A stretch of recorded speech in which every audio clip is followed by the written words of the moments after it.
Good morning, everyone. I hope I'm audible, guys. Chaliye. Now, you were talking about the Vijayanagar Empire, और हमने इसका emergence origin, इसका political history, the nature of the state, was the state the result of a Hindu revival? All of this we had discussed. Now we have to discuss whether it was destroyed. So we need to discuss the reasons for the destruction of the Vijayanagar Empire. Causes for the destruction of the Vijayanagar Empire. Now, आप लोग बताइए कि अभी तक जो हमने cover किया है, what does it appear were the prescient factors responsible for the destruction of the Vijayanagar Empire? क्या factors responsible थे? Was it simply the result of a fateful battle?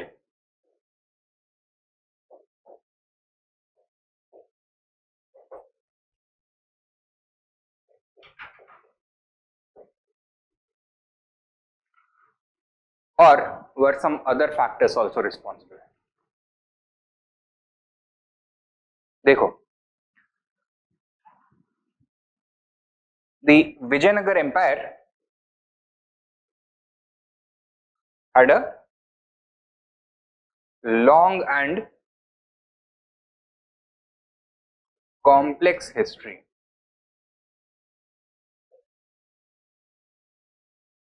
Right? In which it had seen several stages of rise and fall. So sometimes its fortunes were strong, the empire expanded, and on other occasions its fortunes were low and the empire shrank in size. Right? It had always been involved in wars and battles.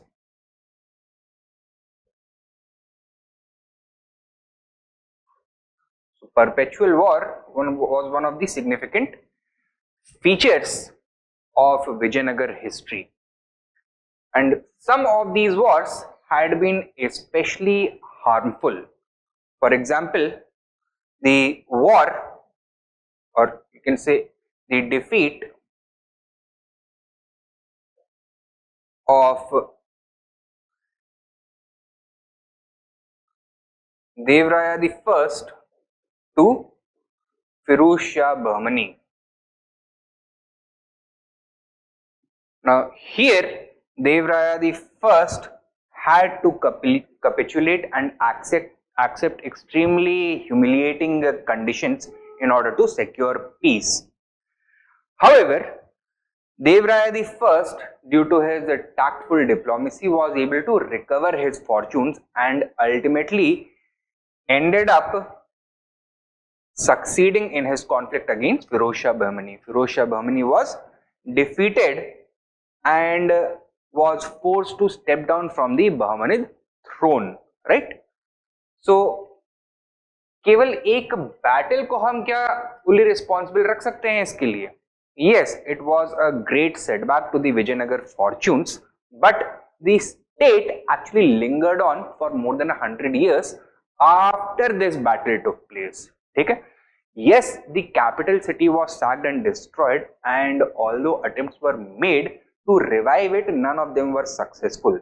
However, the king, his court and his advisors had all survived, right? The structure of the Vijayanagar Empire as it was during the time of the Battle of Talikota remained intact.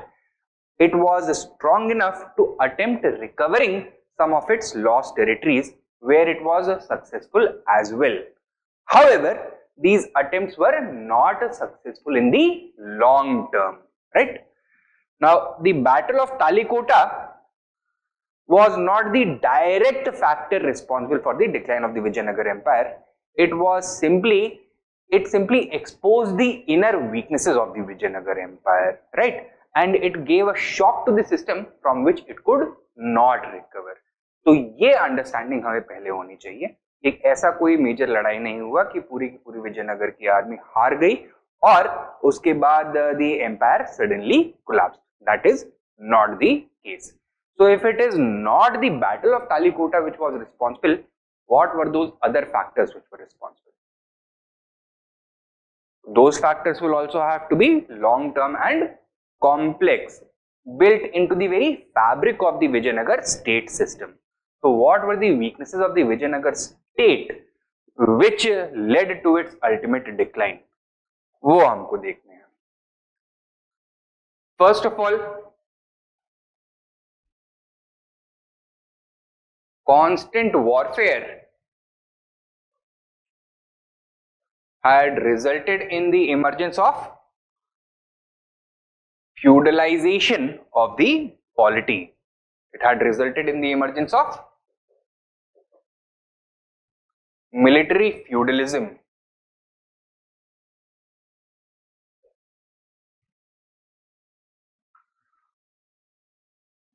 A class of military officials had emerged who kept on constantly challenging the king's authority. With time, in small pieces, piece by piece, they started to erode the authority of the king. The empire became more and more decentralized. Some able administrators initiated reforms such as instituting the Amarnayaka system in order to stem this process, in order to slow this process down, but they were not able to stop it or reverse it. Okay? This military feudalism led to inner divisions and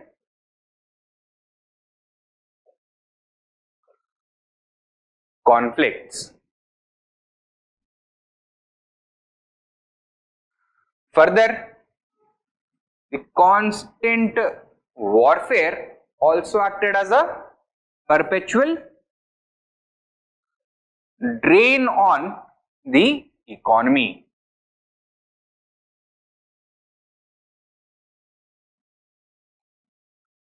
Instead of focusing upon creating a robust administration in order to consolidate power, the kings were forced to always invest heavily in their defensive and offensive capabilities, right?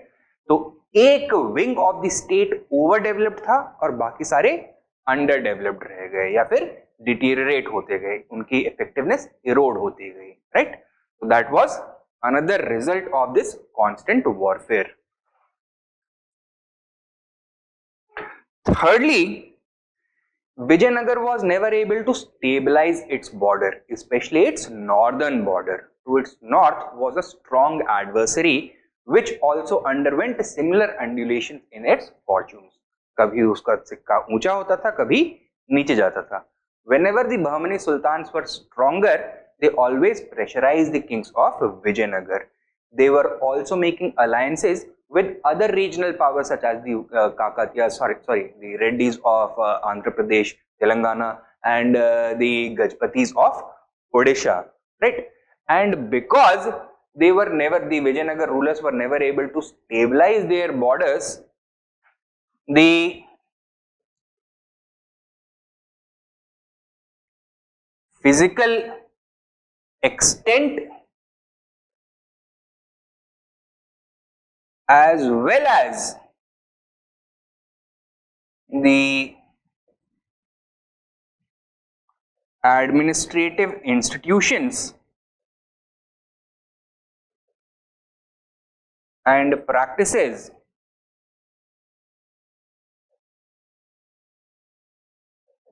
remained amorphous.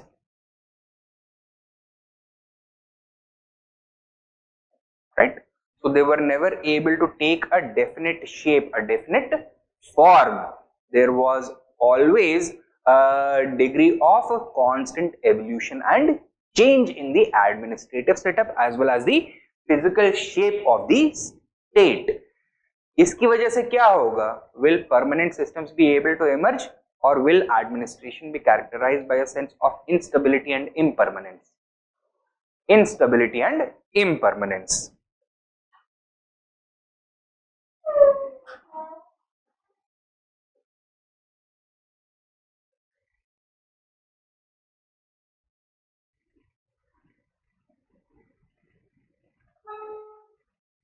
ठीक है.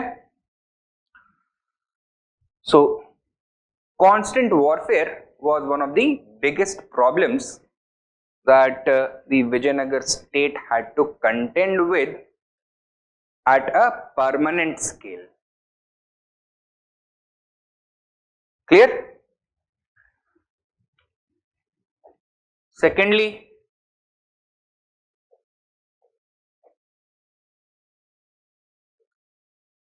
what does R.S. Sharma say was the main reason for the decline of the Vijayanagar Empire in the long term? Now, apart from showing religious tolerance, the Vijayanagar rulers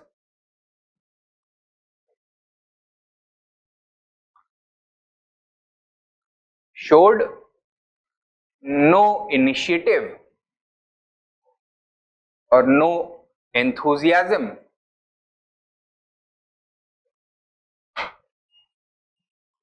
for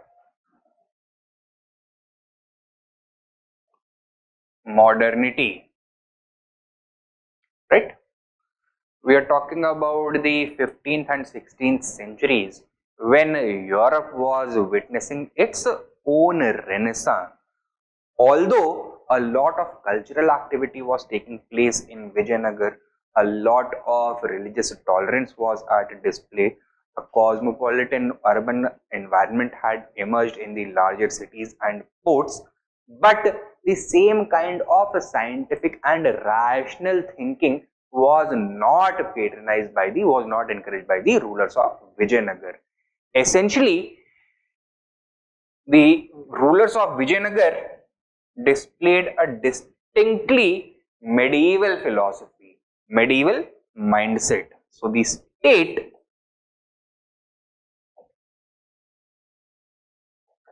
remained largely medieval in nature. क्या characteristics थे इसके? What were the medieval characteristics of the state?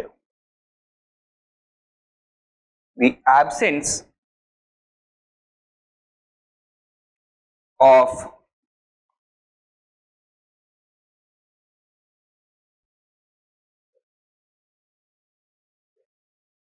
constitutionalism,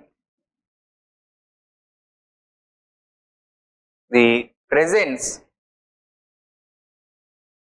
of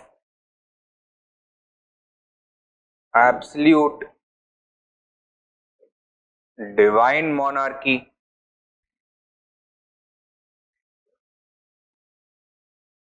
the presence of a strong feudal class, a strong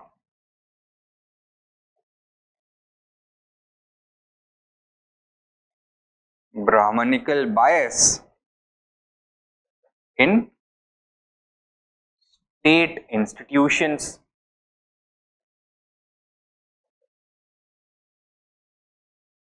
the absence of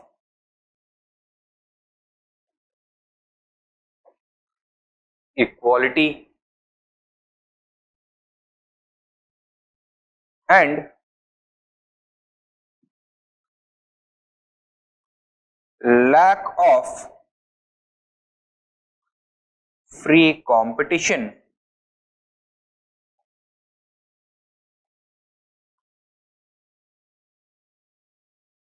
and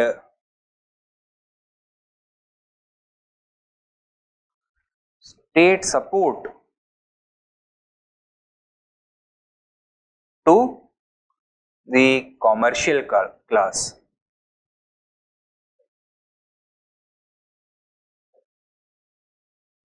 right? Now, modern states operate in accordance with long-term objectives, right? In order to strengthen themselves over a span of centuries, they encourage various activities such as research, science and technology, such as promotion of their own commercial companies, etc. Vijayanagara state ने ये सब कुछ किया? Not in any significant manner.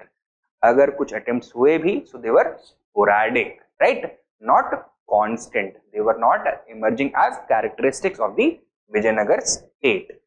So this is one reason according to R.S. Sharma. Similarly, C.V. Vaidya,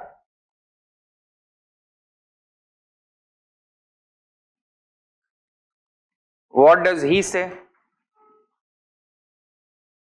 That the Vijayanagar Empire may have been a very strong regional power at the time of its inception, but there was nothing exceptional about it. Okay? The main reason for that was that, like the other Indian contemporaries, the Vijayanagar state was unable to create a robust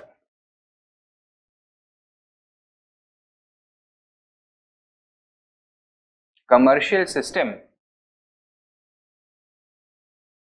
similar to what the European countries of that period were doing. They were all promoting their own explorers, overseas travelers, trading companies, joint stock companies were being set up.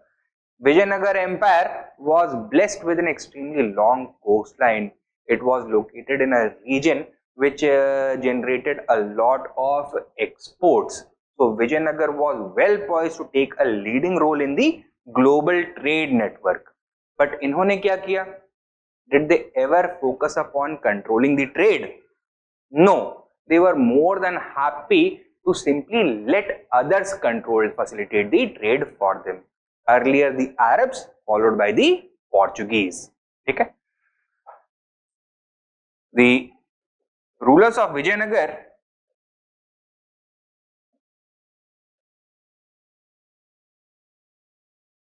were happy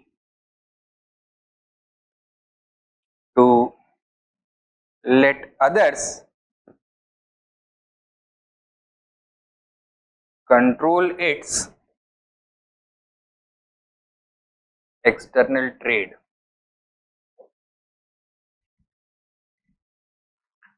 What was the result of this? Profitability ऐसे में high रहेगा या low रहेगा? Low रहेगा. Profits could not be realized at the same level as would have been if Vijayanagar was in direct control of its own trade. Secondly, there were some essential commodities which were exported in Vijayanagar, which the Vijayanagar Empire depended upon for its survival, especially war material such as horses, ammunition, etc. Right? अब वो यहाँ पर sorry horses and arms and armaments etc. अब उसके ऊपर Vijayanagar rulers का कोई control रहा नहीं. Therefore, they were dependent upon foreign trade controlled by foreign traders for their own survival, right? And therefore this emerged as a major weakness. Low profitability,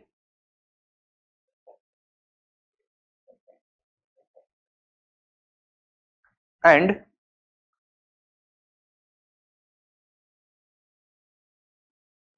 dependence on foreign traders.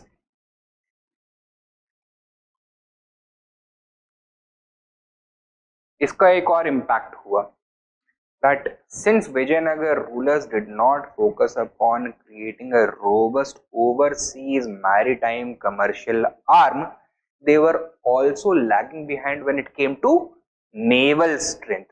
They continued to depend only and only upon their military superiority through land forces. Okay?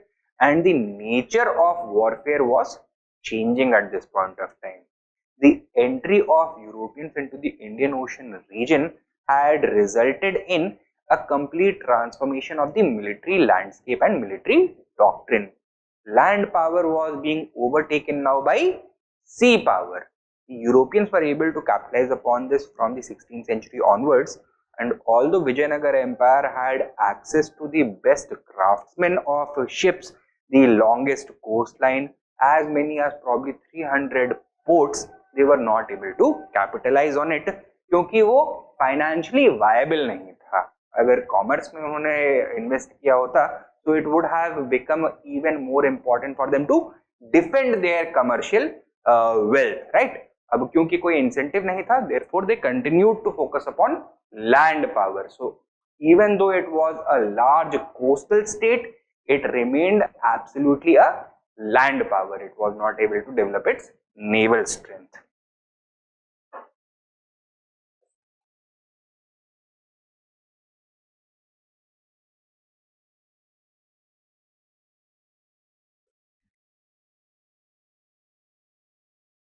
So naval strength remained underdeveloped.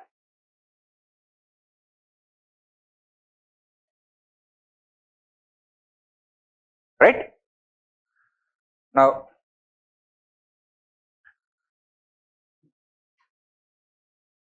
while we have convincingly argued that the Vijayanagar Empire was not a symbol of Hindu revivalism, ये तो हमने prove कर दिया है, but at the same time, it would be foolish not to realize that the state spent an inordinate sum of money in patronizing cultural activities.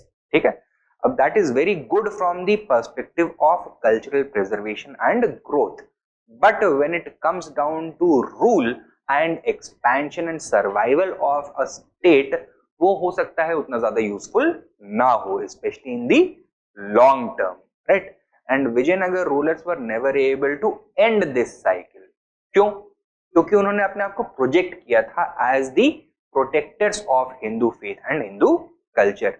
So in order to perpetually legitimize their role, उनको क्या करना पड़ रहा था? As soon as a new king came around, he would have to enlarge the temples constructed by his forefathers or construct an entirely new temple, encourage art forms, other art forms, encourage drama, literature, music, etc. Right?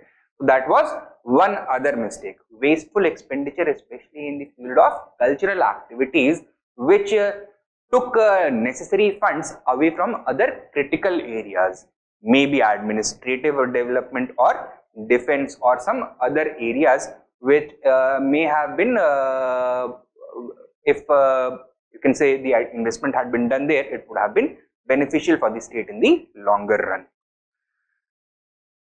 So another factor is that the Vijayanagar rulers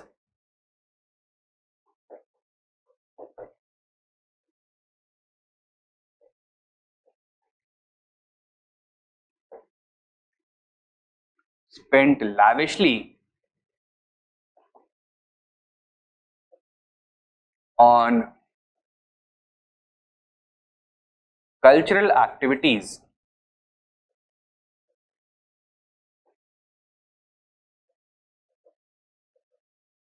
depriving funds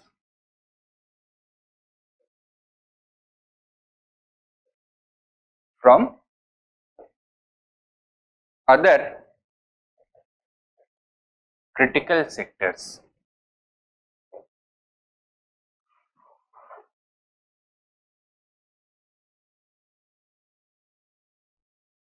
ठीक है?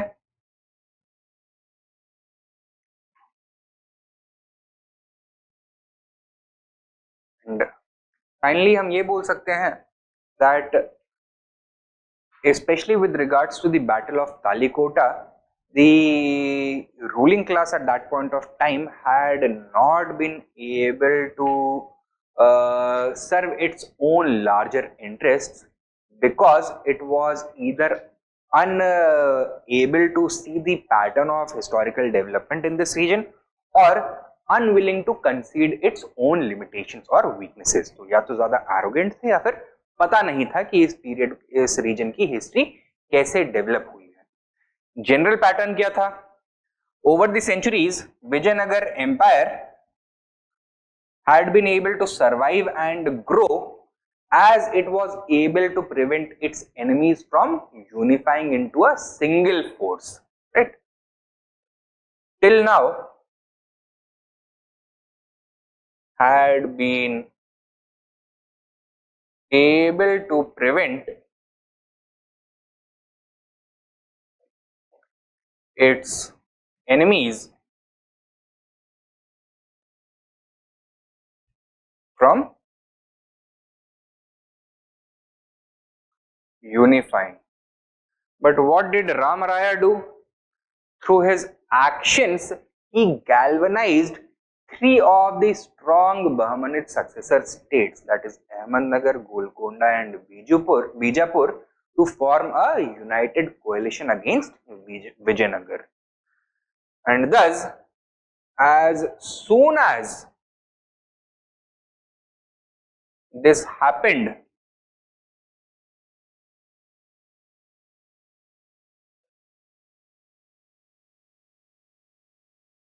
Vijayanagar's fate was sealed. So it could not withstand the combined weight of these three strong Deccani sultanates. ठीक है? अच्छा. It faced a crushing defeat at the Battle of Talikota, from which it could never recover. And finally, we come full circle, और हमको ये discuss करना होगा कि Vijayanagar's history was long and complex, and a simple battle should not have resulted in its complete destruction. और ये हुआ भी नहीं. The Vijayanagar state lingered on for more than a century.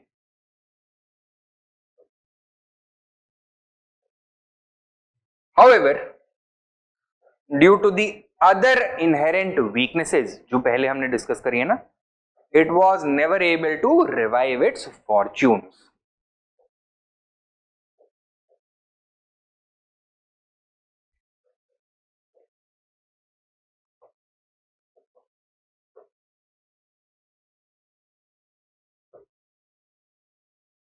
ठीक है?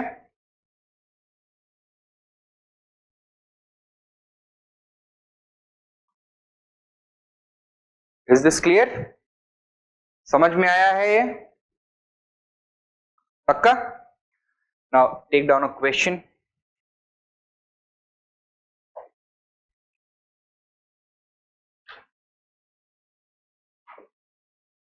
The glorious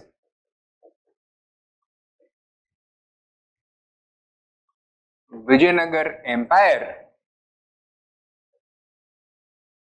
was suddenly destroyed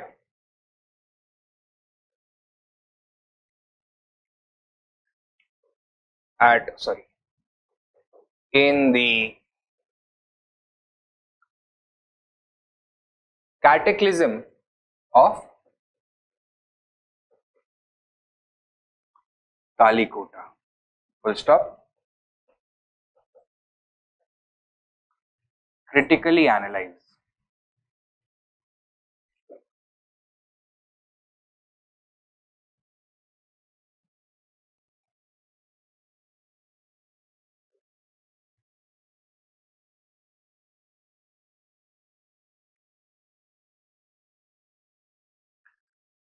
question समझ में आया है ना? क्या करना है यहाँ पर? We need to address the issue, the thought that the Battle of Talikota resulted in the sudden destruction of the Vijayanagar Empire. किस डिग्री तक ये सही है स्टेटमेंट और किस डिग्री तक नहीं है, ठीक है. लेट अस, हाँ यस, तो वही आर्ग्यूमेंट करना है जो हमने अभी किया हुआ है कि हाँ, battle was extremely harmful but it was not solely responsible for the destruction of the Vijayanagara empire. It simply expose the weaknesses of the Vijayanagara empire जो उसमें इनहेरेंटली ऑलरेडी प्रेजेंट थी, right. And it was a blow from which the Vijayanagara empire was not destroyed immediately but definitely a blow from which it could never recover. And then we need to talk about its long-term weaknesses, long-term flaws which were actually responsible for its destruction. Okay, write down. The Battle of Talikota. Answer. The Battle of Talikota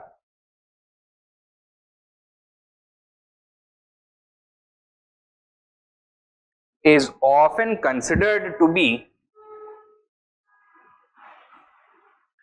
a cataclysmic event,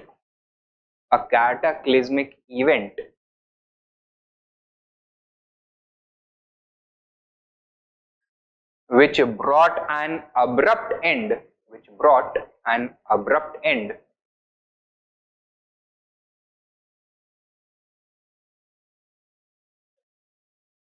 to the Vijayanagar Empire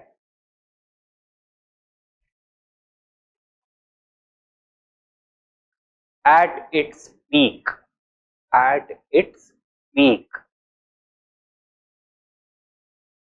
Full stop. However, comma, this opinion needs to be examined carefully to understand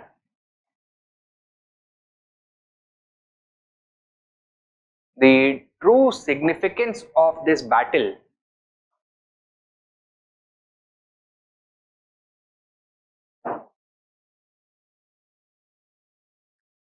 in the disintegration of the Vijayanagar Empire.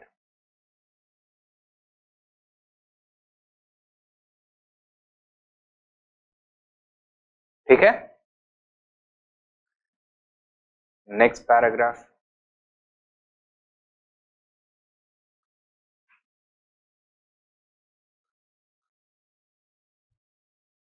The forces of Vijayanagar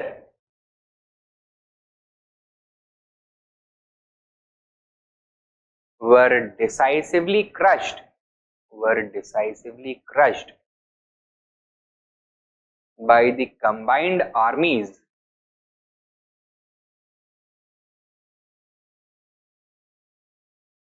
of Ahmednagar, Bijapur and Golconda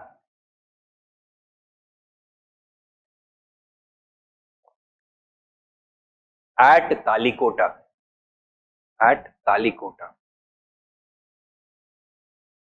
Full stop. Following this, the capital city of Vijayanagar was sacked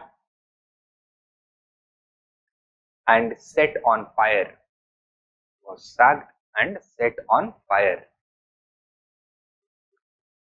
Vijayanagar was sacked, S-A-C-K-E-D, sacked and set on fire.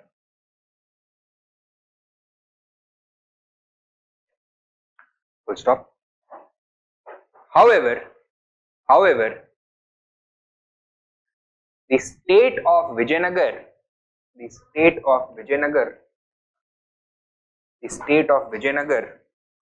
lingered on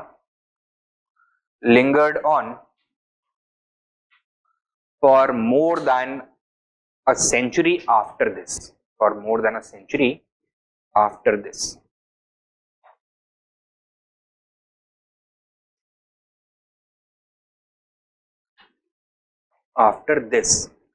Therefore, Talikota was probably not the catastrophe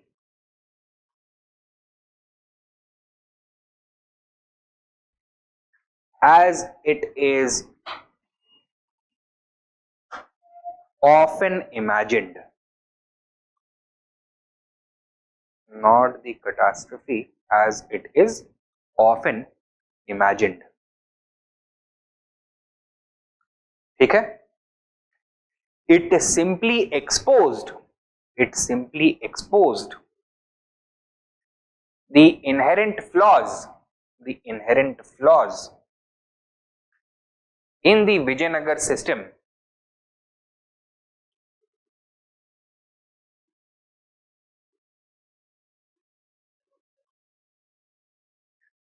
and accelerated the decline of this empire. Decline of this empire.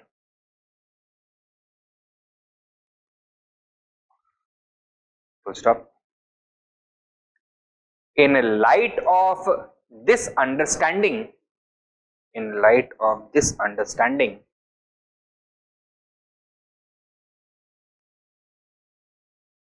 comma, we need to examine the long-term factors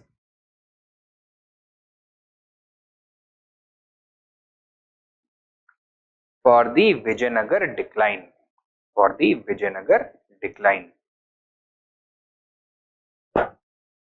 Long-term factors for the Vijayanagar decline. Subheading दो, long-term factors.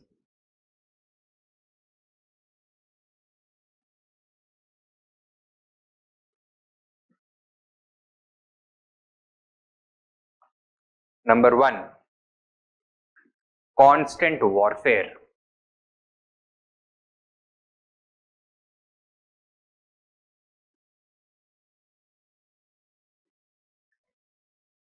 लिखो इसके अंदर point by point. It had resulted in the emergence of military feudalism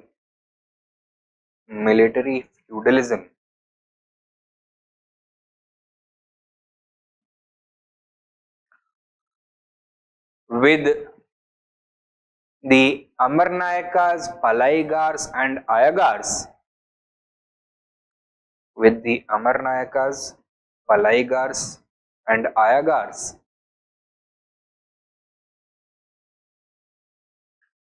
appearing as a constant challenge to royal supremacy.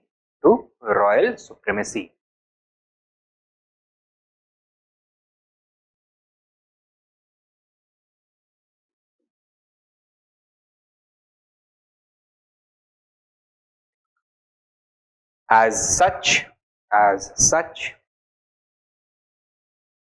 comma, the state lacked cohesion and long-term stability.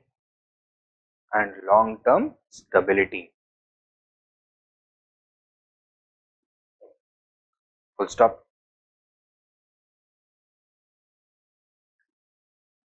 Next point.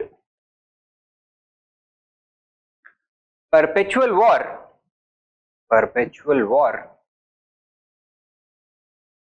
also acted as a major drain on the economy.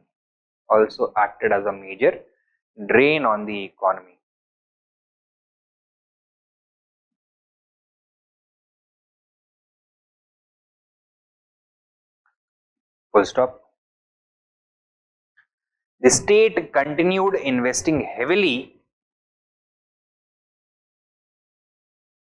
on the military, spending heavily on the military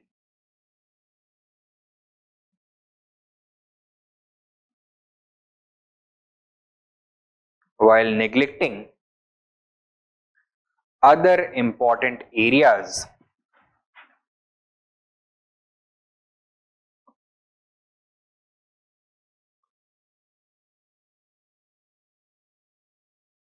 such as administration, public infrastructure, social development, and welfare.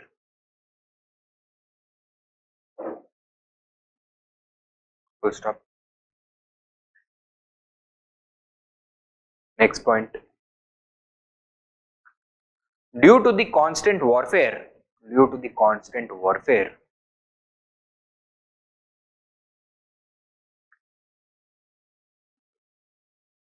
the physical boundaries,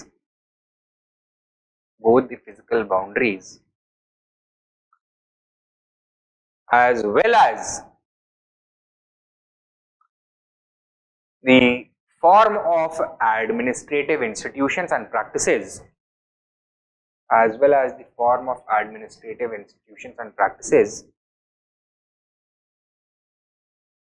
remained amorphous.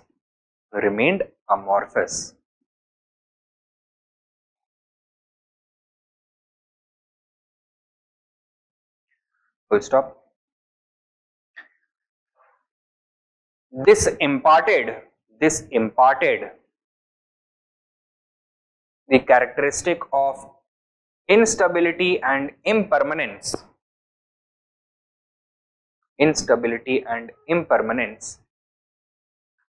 to the Vijayanagar state.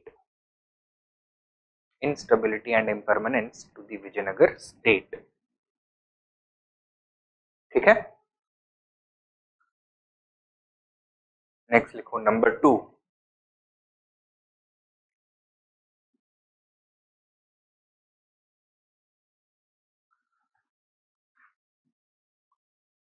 R.S. Sharma hyphen lack of modernity.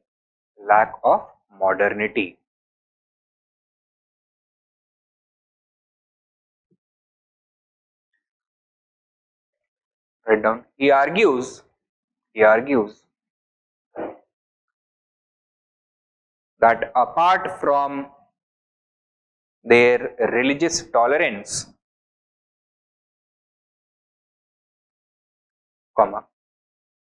the Vijayanagar rulers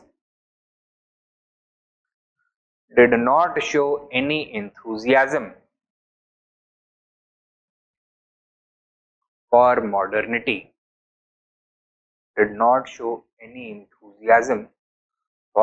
modernity.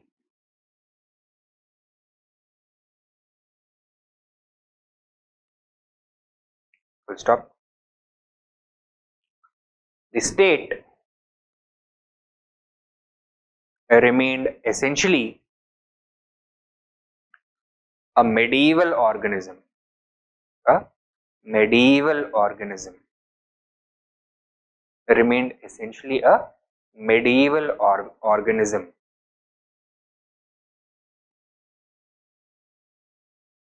Full stop. Next point. Therefore, despite enjoying several natural advantages,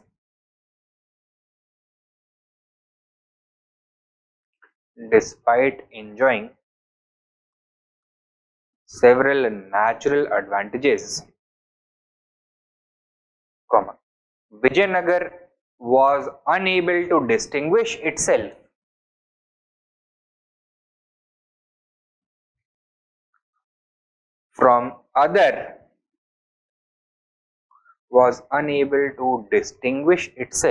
from other contemporary powers.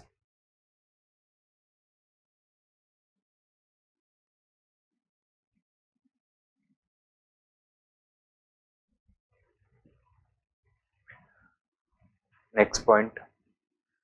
Competition in South India continued taking place along traditional lines, along traditional lines.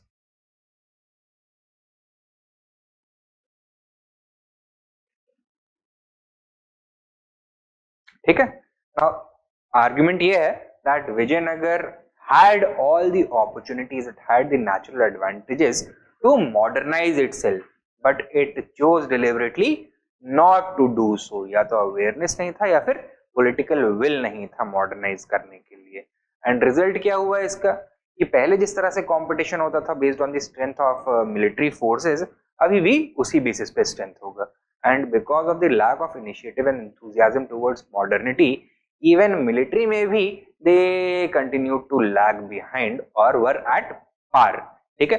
So they were never able to overpower their adversaries, and because of this warfare एक तो perpetual रहा, and secondly as soon as militarily their opponents became superior to them, their fate was sealed. ठीक है.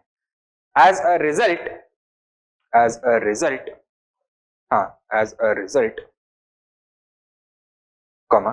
as soon as Vijayanagar's adversaries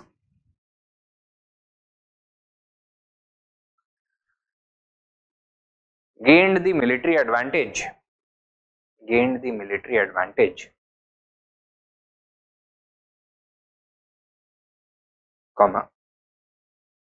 Vijayanagar was doomed. Vijayanagar was doomed.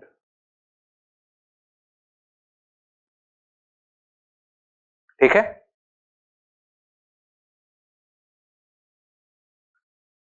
Next कौन सा है? Number 3, number 4 है? Number 3, CV वैद्या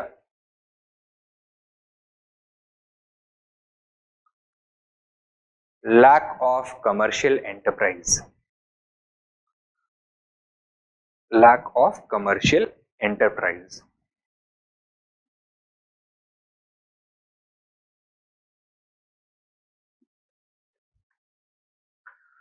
लिखो. Making an argument similar to R.S. Sharma,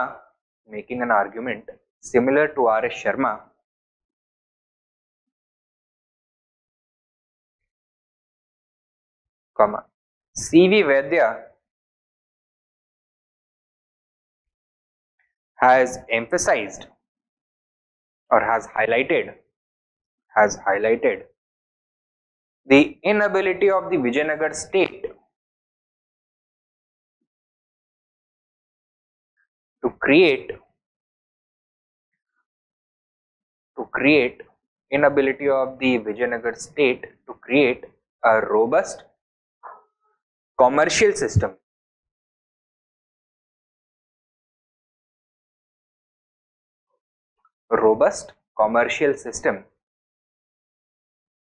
like the European powers of the period, like the European powers of the time,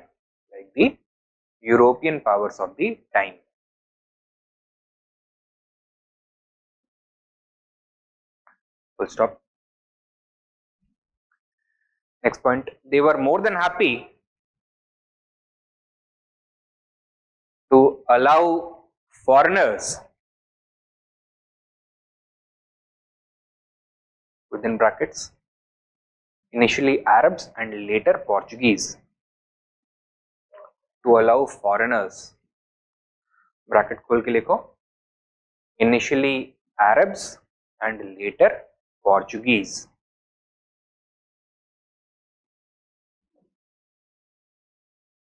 close brackets, to control their external trade.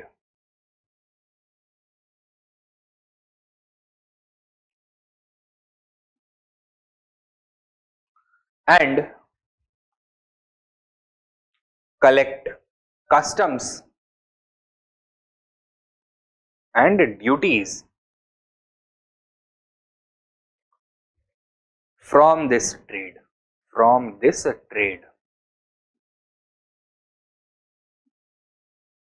ठीक है. Next point लिखो. This rent seeking attitude, इसको rent seeking ही बोलेंगे ना, खुद कुछ करना नहीं है केवल अपने नेचुरल पोजीशन का फायदा उठाना है, right. This rent seeking attitude was immensely harmful in the long term.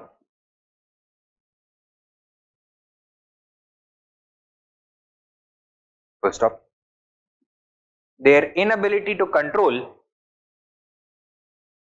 their own external trade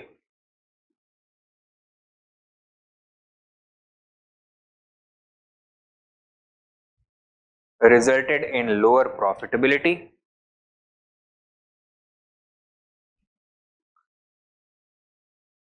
their own external trade resulted in lower profitability,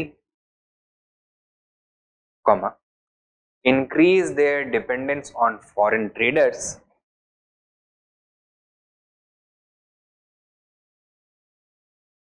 comma, resulted in the underdeveloped nature of their naval strength on foreign traders, comma, resulted in the underdeveloped nature of their naval strength and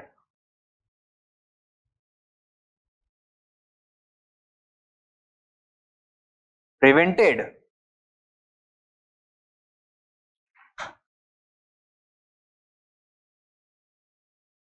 true modernization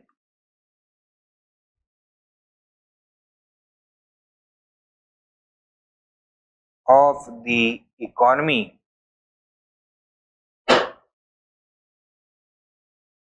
and hence the polity and society. Prevented true modernization of the economy and hence the polity and society. क्या significance है ये वाले point का? Compare to events in Vijayanagara with events in Europe. Europe में 1453 में एक बहुत बड़ा क्राइसिस इमर्ज हुआ. ऑटोमन रूलर्स ने कॉन्स्टेंटिनोपल के ऊपर अपना कब्जा कर लिया. कॉन्स्टेंटिनोपल कहां पर है पता है ना? Modern Istanbul. It straddles two continents. एक हाफ उसका एशिया में है, दूसरा हाफ उसका यूरोप में है. And all of the routes connecting Asia to Europe उस समय कॉन्स्टेंटिनोपल के पास के थ्रू पास करते थे. This force the Europeans to undertake a number of voyages, right, in order to rediscover Asia through a new path. एक all sea route discover करना चाहते थे in order to bypass the Ottomans and Arabs. This brought them into contact with a number of new cultures. कई सारी चीजें उन्होंने उससे सीखी. The traders and travelers went back to Europe with this collected knowledge, with this new worldview, with this new way of looking at things and perceiving them, interpreting them. And this began to influence the European consciousness, right? अब वही जो पुरानी problems थी उनको अब वो नए नजरिए से देख रहे थे, नई सोच के साथ, नई एनर्जी के साथ देख रहे थे. This in many ways resulted in a movement such as the renaissance and the enlightenment. अगर विजयनगर एम्प्रेस ने भी सेम इनिशिएटिव लिया होता to encourage their own native traders to go further afield rather than simply focus on inland trade, so maybe Vijayanagar could also have benefited from similar benefits, similar developments. So वहां पे भी एक नया energy आता है, नए political theories emerge होते हैं, नया व्यू पॉइंट इमर्ज होता, but that all did not happen. तो आर एस शर्मा जी ने जो बात बोली है, सी वैद्या ने भी ऑलमोस्ट सिमिलर बात बोली है. Simply what he has done is he has taken this the absence of a robust commercial system as the most important factor which resulted in all of this fallout. Clear? Sure. Next, right, number 4. It has also been argued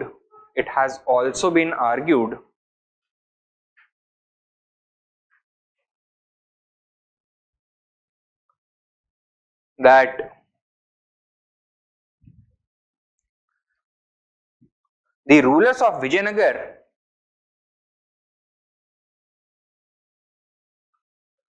spent inordinately large amounts of money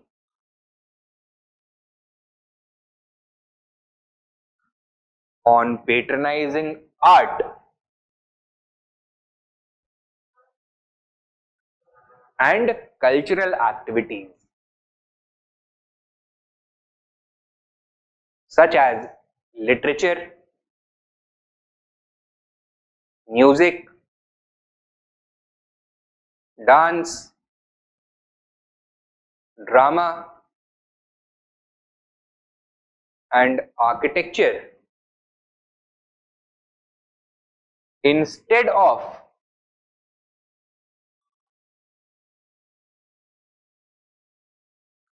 focusing upon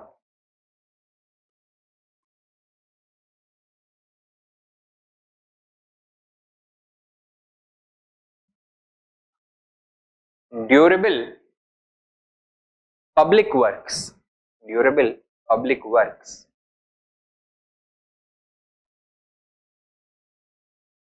Okay? What was the result of this? Other more important areas remained underdeveloped, and because the largest of the state was being spent only on a narrow section of the population, the Vijayanagar state never had a very large social base. Yes, there was a lot of reverence and respect for the institution of the king, but gradually लोगों को reality दिखनी शुरू हो गई. Nunes says that farmers were giving away as much as 80% of their entire surplus in one form of tax or the other. So peasantry was being taxed extremely heavily. Return में कुछ substantial मिल रहा था उनको? नहीं मिल रहा था, right? So that is why the social base of the state remained narrow. The general population did not feel invested in defending their rulers, in defending their administration at any point of time. The rulers of Vijayanagar to their common people appeared to be no more or no less exploitative than their competitors. Okay? So Vijayanagar had a large population, but it was unable to galvanize that population into a popular support base. That is the argument being made over here. And क्या factor है इसका? अपने ऊपर और cultural activities के ऊपर बहुत ज्यादा एक्सपेंडिचर हो रहा था, पब्लिक वेलफेयर के ऊपर उतना नहीं हो रहा था. Right down. This prevented Vijayanagara, सब पॉइंट लिख सकते हो. This prevented Vijayanagara from creating a large popular support base. Popular support base.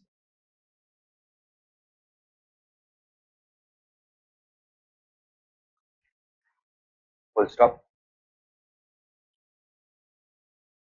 Nunes informs us, Nunes, N-U-N-I-Z, he was an Italian traveler. Okay? Sorry, he was a Portuguese traveler, Ferrano Nunes. Nunes informs us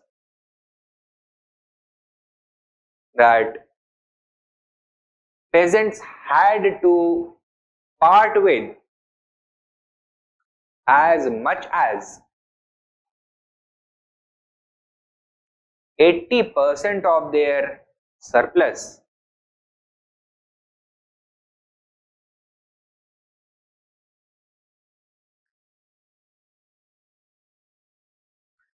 in one form of tax or the other. In one form of tax or the other. 80% of their surplus in one form of tax or the other.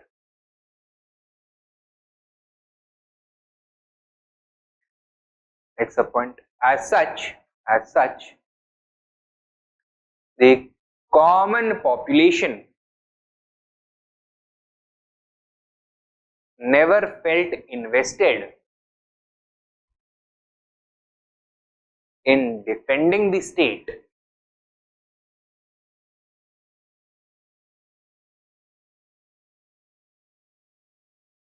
full stop. To them the rulers of Vijayanagar simply appeared as exploitative overlords who were no different,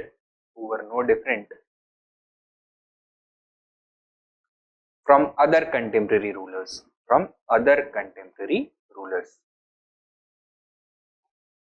different from other contemporary rulers.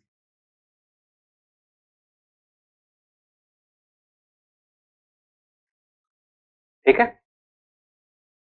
How many? 4? 4 हो गए? Number 5 लिखो.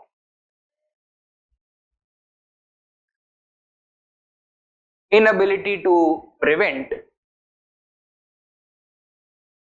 enemies from unifying.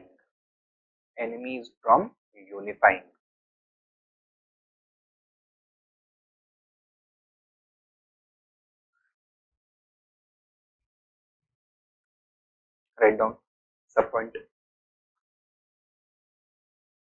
Vijayanagar had been able to survive for so long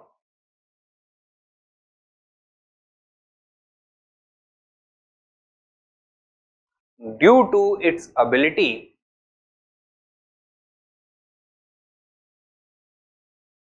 to keep its enemies divided.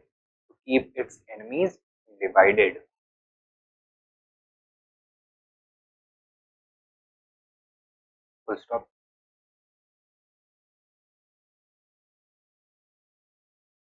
Next point. Sub point. However, due to the arrogance of Aliya Ramraya,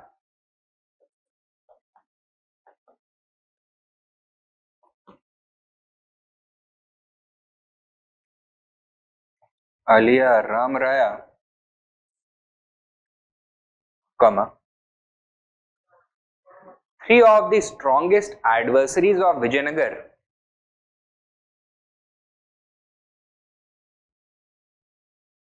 Bijapur, Golconda and Ahmednagar,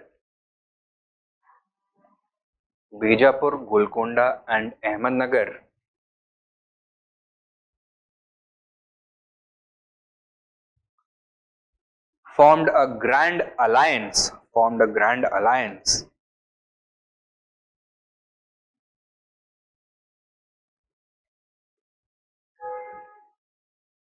and inflicted a crushing defeat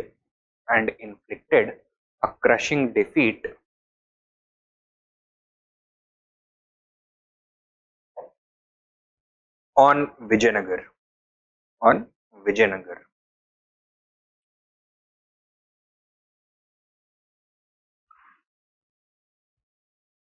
Right?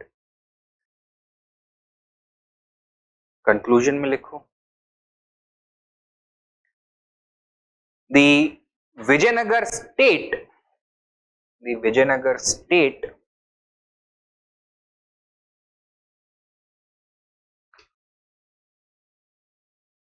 survived for more than a century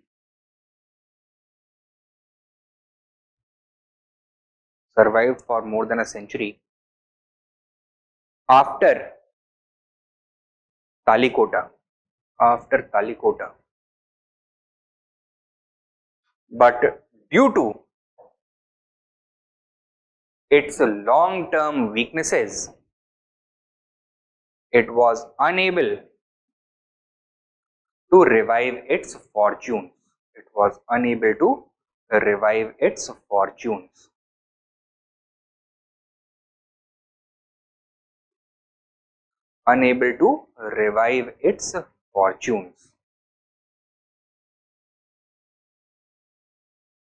Full stop. Therefore, while the Battle of Talikota definitely accelerated the decline of the Vijayanagar Empire,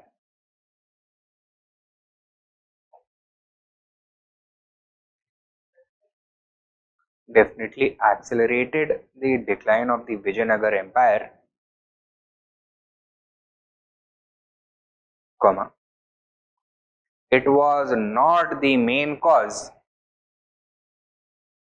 for its sudden disintegration, for its sudden disintegration, for its sudden disintegration.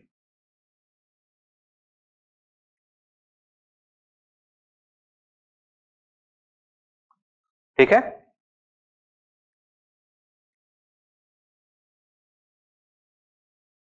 Clear? So will you be able to condense this now down to 200 words? 3 page के अंदर अंदर लिख लोगे? चलिए, good.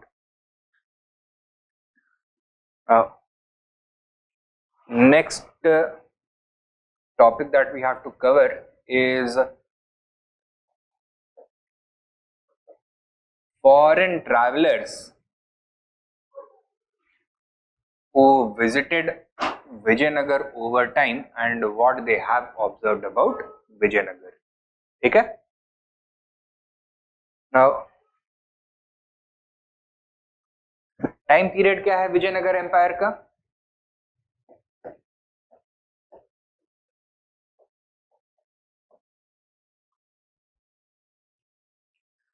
(1336 to 1556).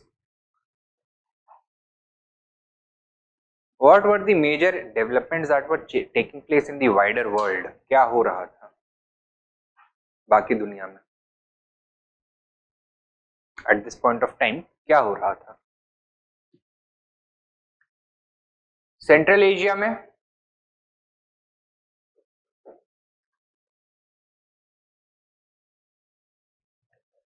disintegration of the Mongol Empire and revival of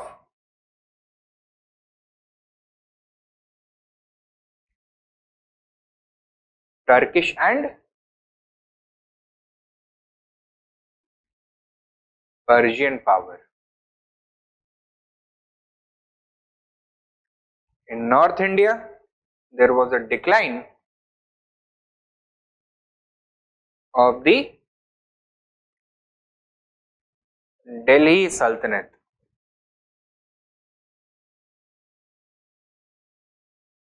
In Europe, there was a decline of feudalism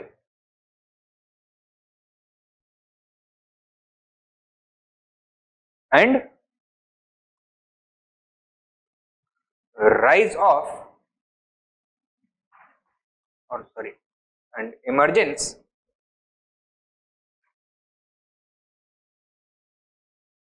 of the Renaissance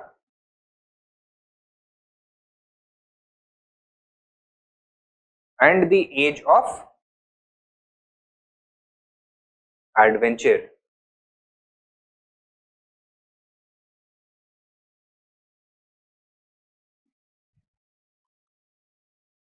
ठीक है? Now, combined effect of all these changes क्या हुआ? Political stability across the world, rise in population across the world, better agriculture across the world, and thus more trade. ठीक है? Trade and commerce,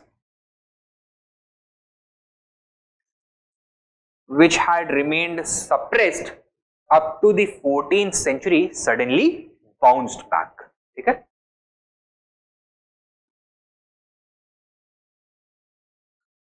And what is this going to mean for a place such as South India?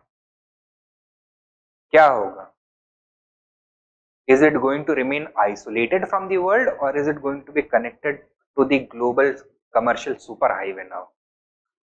Connectivity बढ़ेगा. Why? Because South India had a large population Its climate allowed for the cultivation of a number of commodities which were in heavy demand in the external world. It was also home to prosperous kingdoms, historically speaking. Abhi bhi, it had a large coastline offering better connectivity. It was at the middle of the Indian Ocean region. तो Indian Ocean region में connectivity को facilitate करने के लिए this peninsular region, peninsular India would play a major role. Naturally, is South India going to attract a number of foreign travelers or not? Yes. South India mein what was the chief power at this point of time? The Vijayanagar Empire. And thus the Vijayanagar Empire witnessed a heavy influx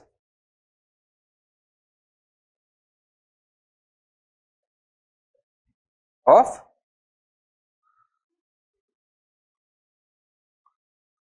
foreign traders and travelers. And some of them have left behind their own written accounts which show a glimpse of Vijayanagar.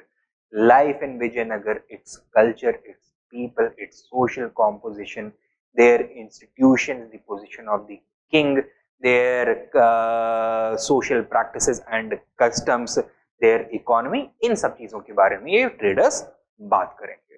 ठीक है, तो एक introduction लिख लो foreign traders के अंदर, foreign travellers के अंदर.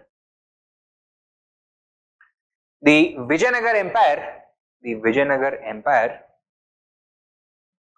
flourished in South India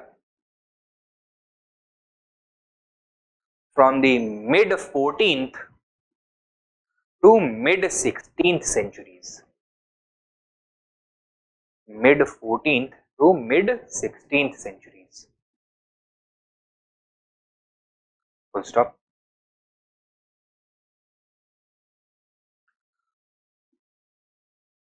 This coincided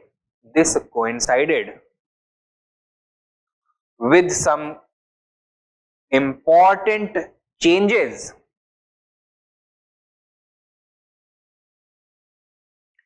in the wider world.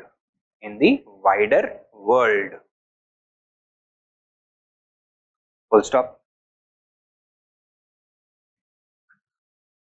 The decline of the Delhi, sub point में लिखो, the decline of the Delhi Sultanate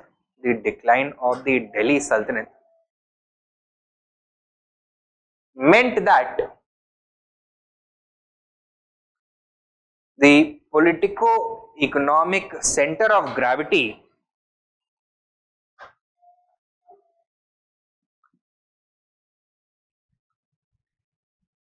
meant that the political and economic center of gravity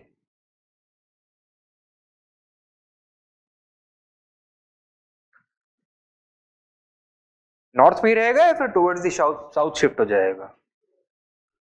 shifted towards peninsular India,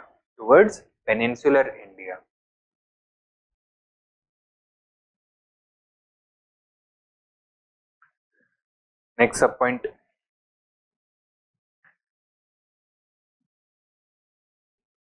The decline of the Mongol Empire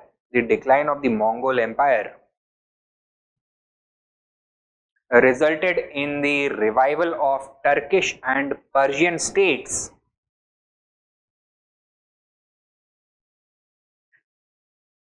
across Central and Western Asia.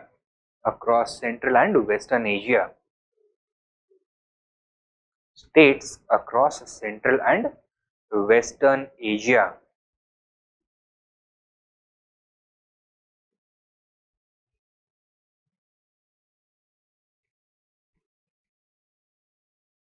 Full stop. They provided the necessary stability. To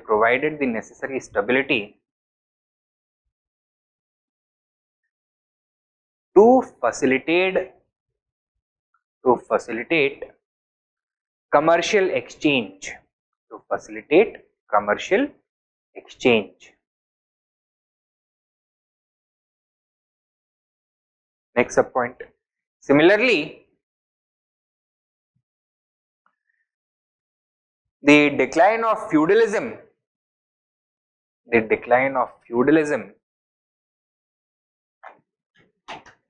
and beginning of the Renaissance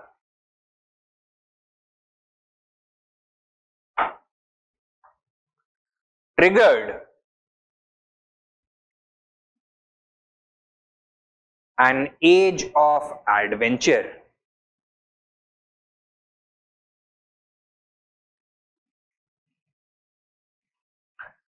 Similarly, the decline of feudalism and beginning of Renaissance triggered an age of adventure in Europe.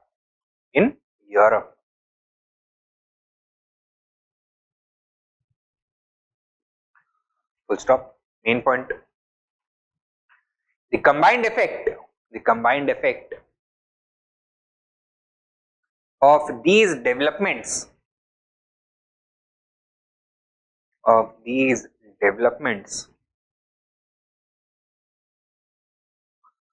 was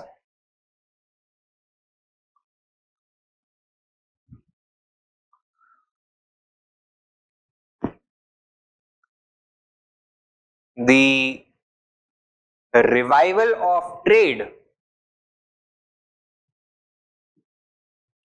which had been suppressed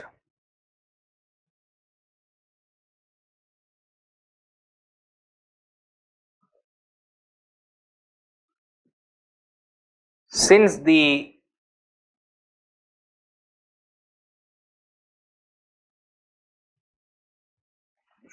revival of peninsular trade, which had been suppressed for roughly 4 centuries. 4 centuries.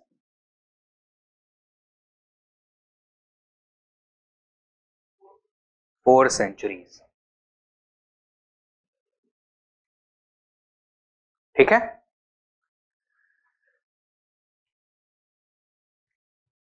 Next point.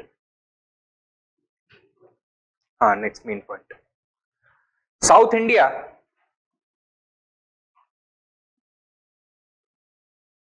with its unique geographical position in the Indian Ocean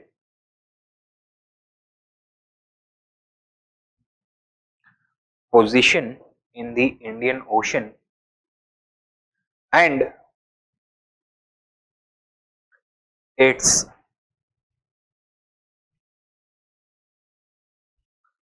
suitable climate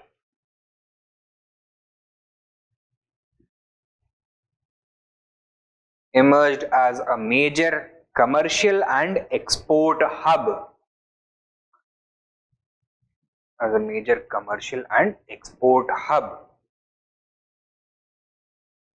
Full stop. Therefore,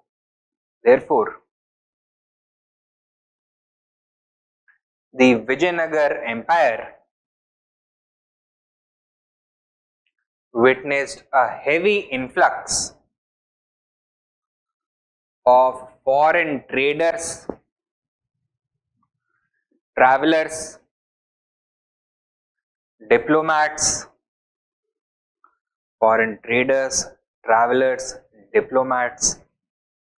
and missionaries.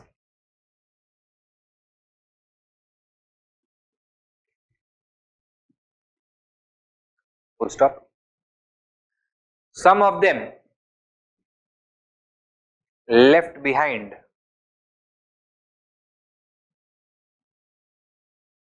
valuable accounts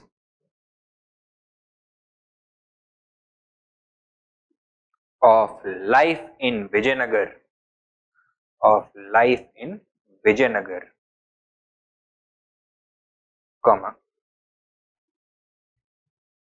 its economy,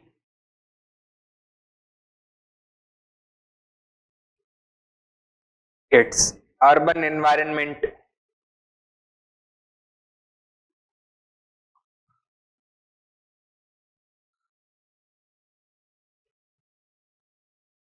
comma, social composition,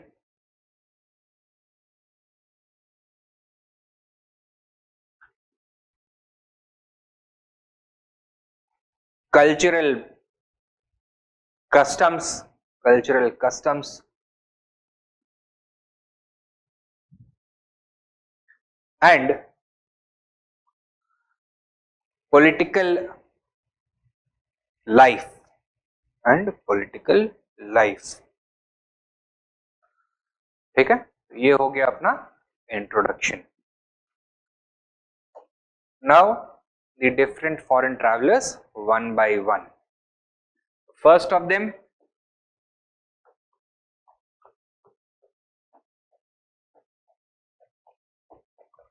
Niccolo Conti or Niccolo Conti. He was an Italian trader who visited the Vijayanagar Empire during the reign of Devraya the First.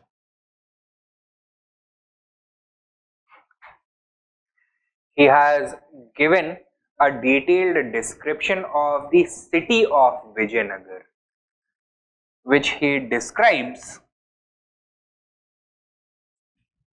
as the largest, most beautiful, and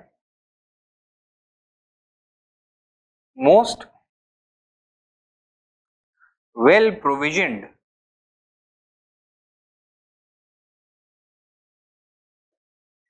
city in the entire world.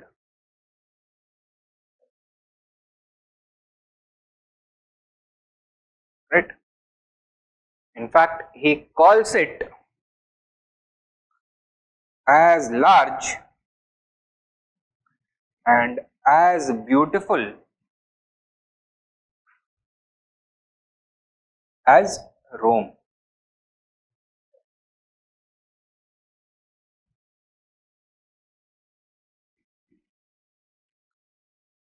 Another notable observation made by him was the prevalence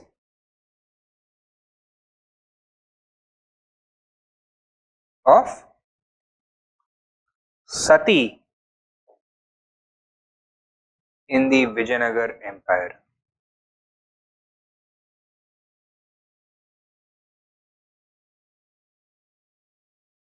ठीक है.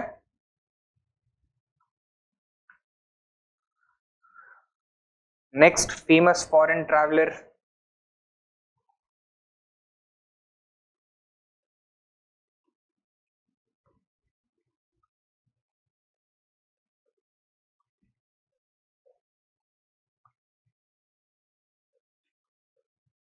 Abdul Razak. Pakistan का allrounder नहीं है. He was a Persian traveler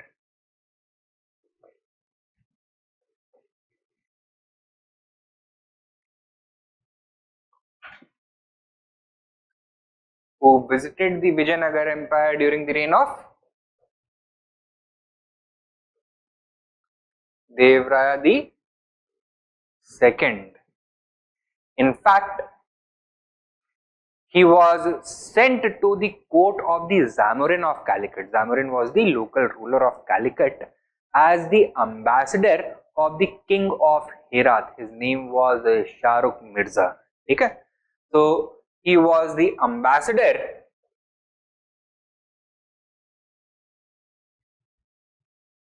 of the ruler of Herat,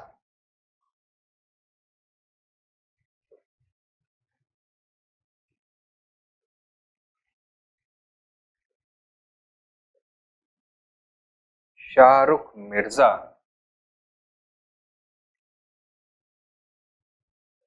and has written a Persian travelogue of his travels. So his time in Vijayanagar, he has recorded it in a book known as Matla us Sadain व मजमा उल Bahrain.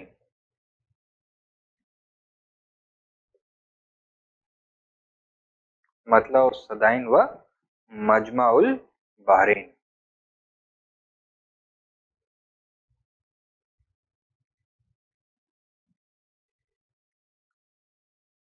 ठीक है. नाम तो इसका meaning समझ लो तो हो सकता है नाम याद आ जाएगा. सदाइन का मतलब होता है स्टार्स. सो मतलब सदाइन means meeting of the two stars. Bahrain is the plural of sea. ठीक है, तो बहर अरबी में सी होता है, तो बहरीन सीज हो गया. मजमा उल Bahrain means meeting of the two seas, confluence of the two seas. तो मतलब सदाइन व मजमा उल बहरीन. प्रॉब्ली अब ज्यादा बेहतर याद रहेगा. नाउ हाँ, बात किसके बारे में करी है इसने? Once again, he was wonderstruck by the riches and prosperity of Vijayanagar. He says that the market of Vijayanagar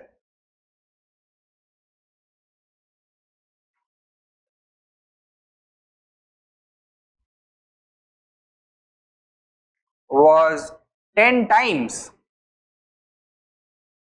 the size of the market of his own native city of Herat's market.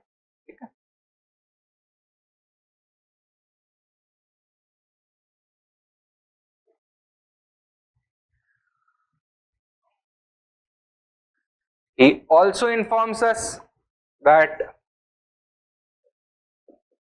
all variety of goods from around the world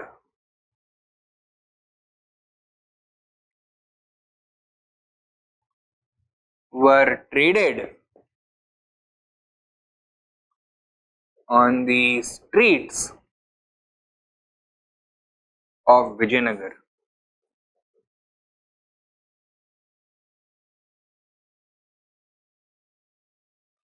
And therefore, Vijayanagar attracted traders from across the world, from various nationalities and regions. Travelers from different nationalities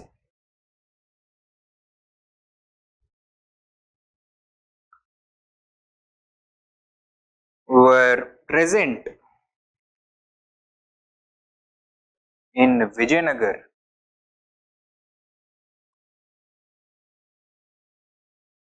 and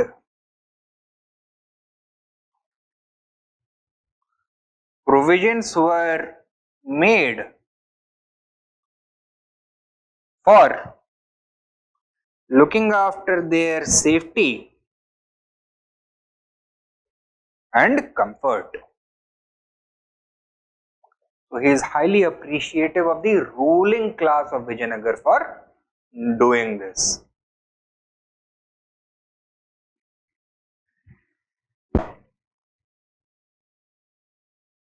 He was also breathtaken by the size and planning that had gone into constructing the city itself.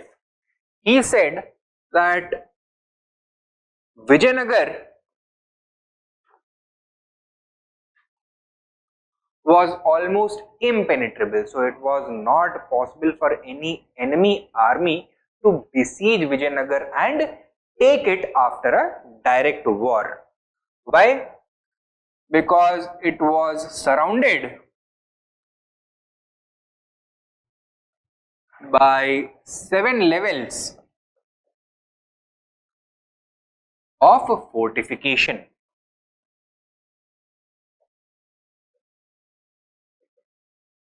each being more formidable than the last.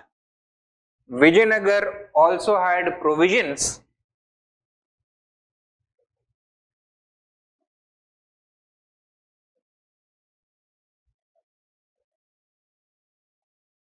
for year around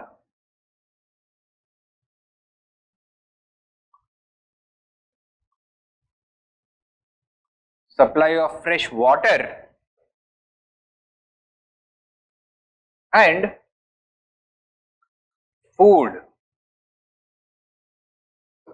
So sufficient water was present within Vijayanagar and sufficient food was grown inside the city walls to sustain the entire population of Vijayanagar around the year. ठीक है? So sieges are not going to have the effect that they are meant to have. Siege होता है कि encircle कर लो किसी भी किले को, starve them out, force them to come out in their weakened state so that they can be easily defeated. ये विजयनगर में possible नहीं था according to him. Abdul Razzaq also mentions that the treasury of Vijayanagar was filled with gold, specifically gold nuggets. ठीक है?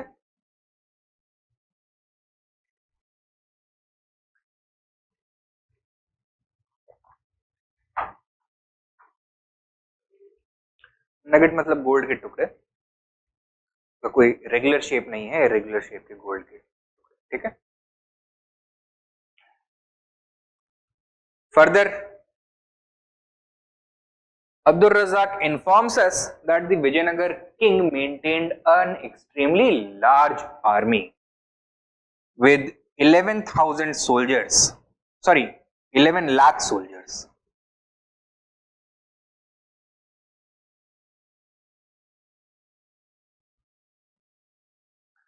Several thousand elephants,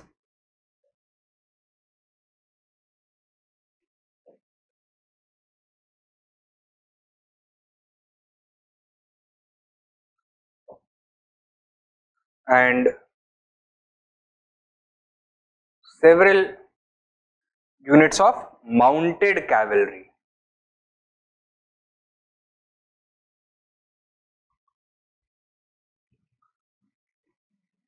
ठीक है? So a formidable force in any environment. Now, although this figure has been stated by Abdul Razzaq, जो अभी modern historians हैं, they have expressed doubts about this figure. So इतना बड़ा army को permanently maintain करना, that would almost have been impractical. ठीक है? Given the size and the resources of Vijayanagar, army बड़ा रहा होगा लेकिन probably इतना बड़ा नहीं रहा होगा. Probably either Abdul Razzaq had misinterpreted the situation at the ground or he was exaggerating for effect. He further informs us that the coastline of Vijayanagar was dotted with as many as 300 ports, large and small. He informs us that the state had a robust tax system with even activities like prostitution,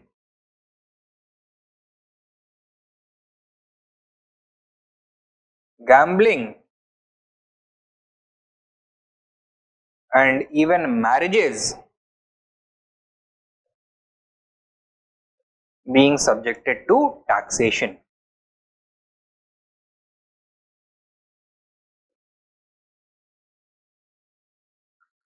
And like Niccolo Conti, he also observed the practice of sati in Vijayanagar.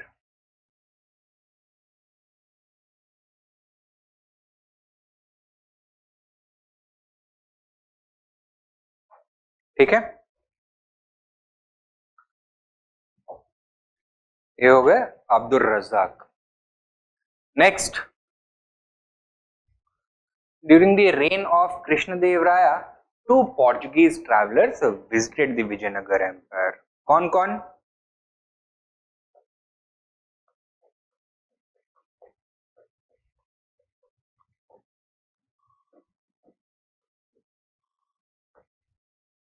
Duterte Barbosa and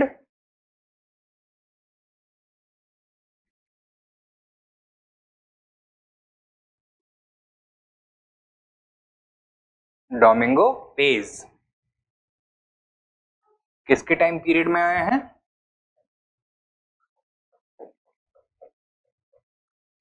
Krishnadevaraya.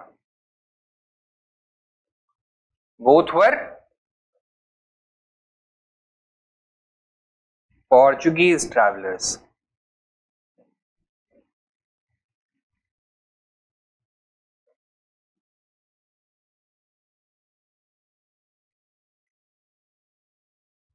Now, Barbosa was a trader and Pez was the Portuguese ambassador at the Vijayanagar court.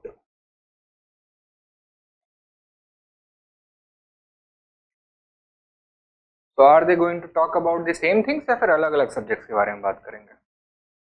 अलग-अलग. ये बंदा किसके बारे में बात करेगा? Barbosa. About economy primarily, about the society, and Pez is going to talk about administration, life at the court, personality of the king, etc. इन सब चीज के बारे में बात करेगा. Under Duterte Barbosa, right? He describes हाँ बारबोसा में he describes the shipbuilding industry of Vijayanagar in detail.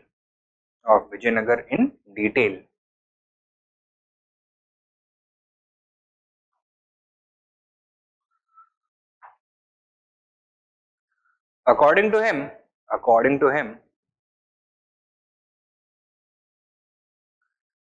large wooden vessels capable of carrying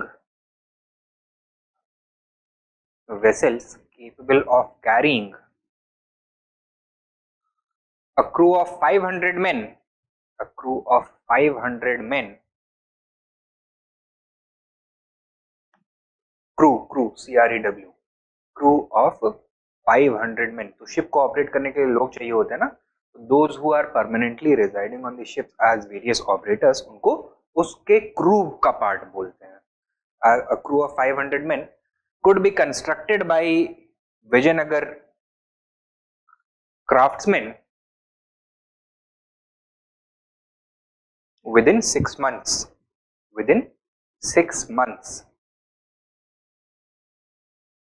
He was highly impressed with this. ठीक है. नेक्स्ट पॉइंट लिखो.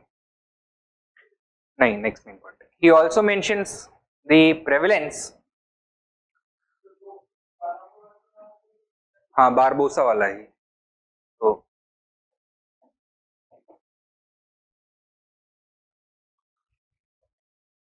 he also mentions the prevalence of the sati practice.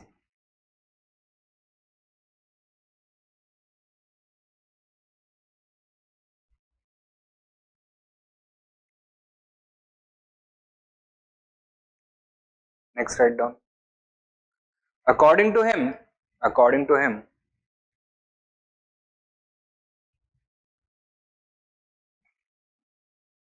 diamonds and precious stones were imported from Pegu,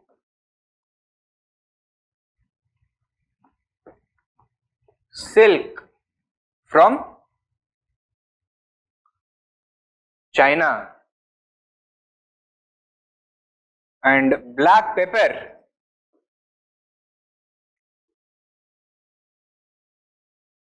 from the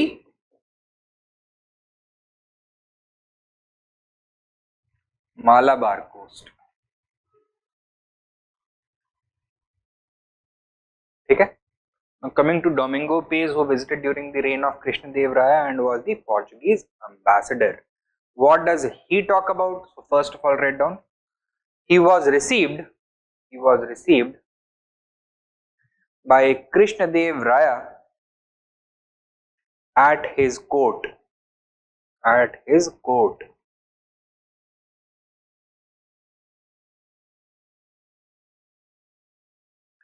Full stop. He has described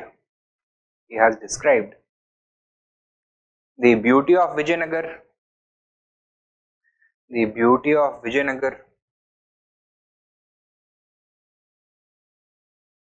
life at court,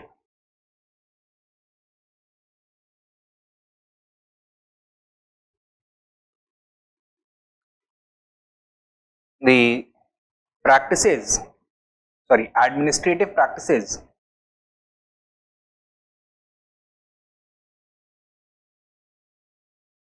and institutions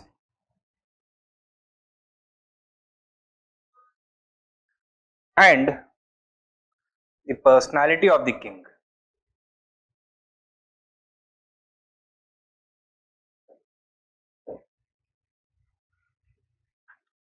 क्या बोला है इसने about Krishnadev Raya? Which attribute of Krishnadev Raya has he highlighted? Cultural achievements or achievements in warfare? So write down. He describes Krishnadev Raya as a warrior king.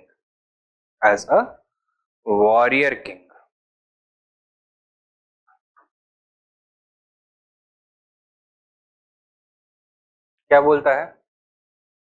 That his entire body was covered in battle scars. He used to begin his day by training daily for 4 hours with the sword and lance and shield.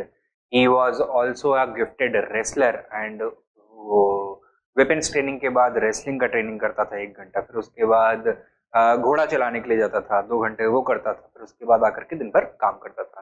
तो 10-12 घंटे तो केवल exercise कर रहा है, right? So I don't know कि कितना believable है ये, कितना नहीं है. एनीवे, तो ये हो गए Duarte Barbosa and Domingo Paes. Next,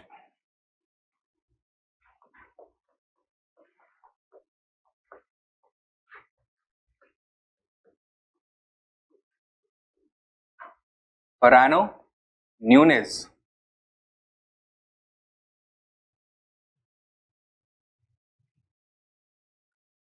He was a Portuguese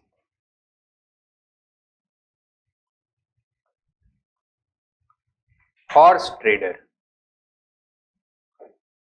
who visited Vijayanagar shortly after the death of Krishnadev Raya during the reign of his successor Achyuta Raya.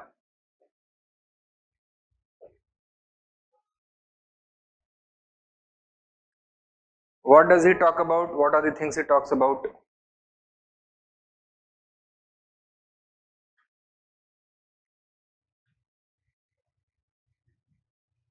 किसके बारे में बात करता है?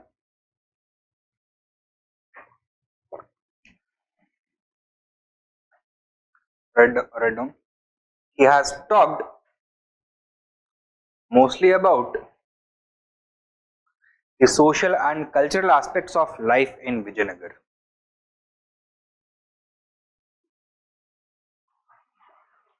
Social and cultural aspects of life in Vijayanagar.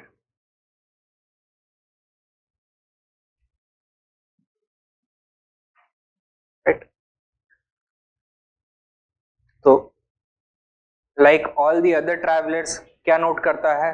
Which important social practice? सती को note करता है. Apart from that, some other evils that women had to face, such as dowry, child marriage, etc. But at the same time, he also paints a contrasting picture. बाकी जो travellers हैं उनकी writing से ये appear होता है that women in Vijayanagara were subjected to the same restrictions as they were in North India. But ये बताता है that some women were also highly educated. They were also participating in professions that were generally restricted to men only. For example, कुछ warriors होती थी, कुछ royal bodyguards women होते थे, कुछ wrestlers होती थी, some scholars were women, some fortune tellers, soothsayers, members of the dramatic companies, जो drama production में participate करते थे, some musicians were women, etc. Right? So this gives us a complex picture regarding the condition of women in the Vijayanagar Empire. So write down. He observes the prevalence of social evils such as dowry, social evils such as dowry, child marriage, and sati.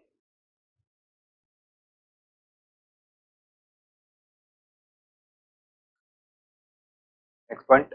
At the same time, he notes the presence of women scribes. At the same time, he notes the presence of women scribes, wrestlers,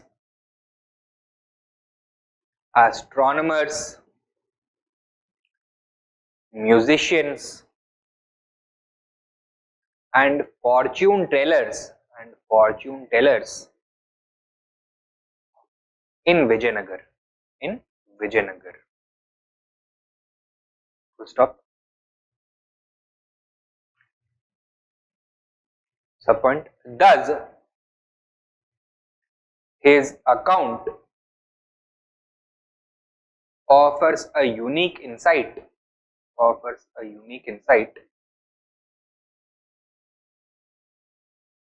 into the condition of women, insight into the condition of women at Vijayanagar.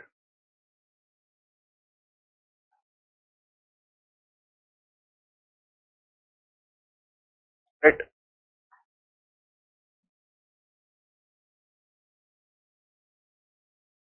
Now, one group of people that he was highly impressed with were Brahmins. क्या बोला है इसने? That they were honest, highly knowledgeable, highly learned, and were good officials. ठीक है? They were good scribes and accountants as well. So write down. Next point. He was impressed by Brahmins, whom he considered honest,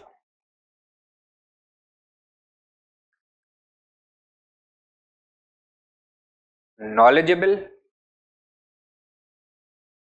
and good officials and scribes.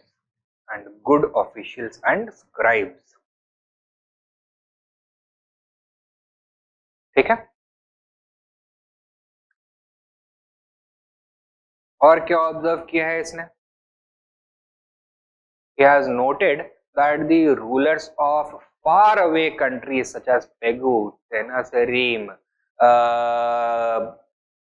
Malaya, etc. paid regular tribute to the ruler of Vijayanagar, to Achyuta Raya. ये हम पहले भी discuss कर चुके हैं. This was probably some misunderstanding. It was customary for rulers of that period, especially rulers who had good trade and diplomatic relations, to exchange gifts at regular intervals. So this is probably what he had observed. Write down. Nunes also noted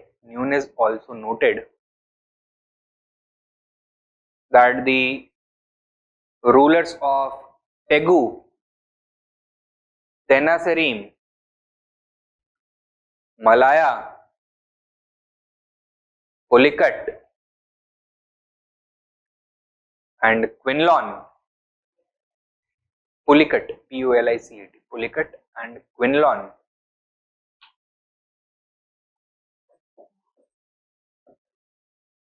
Pulicat lagoon नहीं सुना? Pulicat, क्विनलॉन, modern name Kollam, कहां पर? केरला में. ठीक है? Paid regular tribute paid regular tribute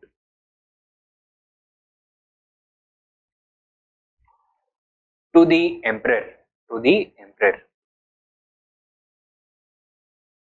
Full stop. However, this was probably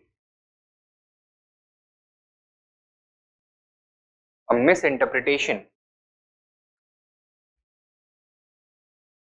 of gifts being exchanged by rulers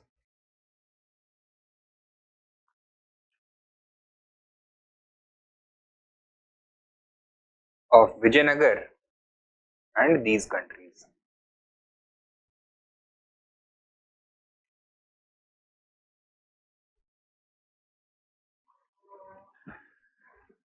Now, he has also shed light on one of the most important aspects of Vijayanagar administration, namely the Nayankara system. Write down. He discusses in detail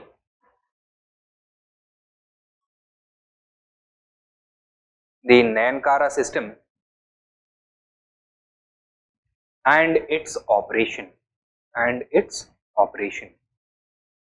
The Nayankara system and its operation.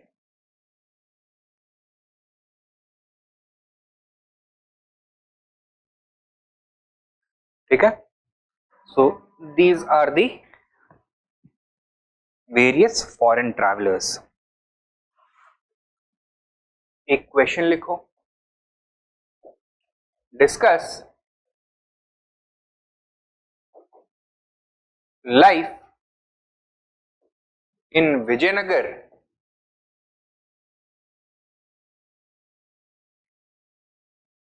as observed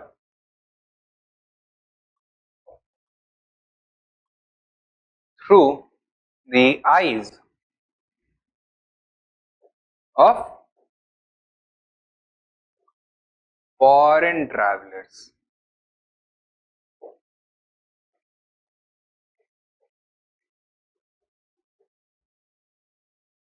200 words, 15 marks.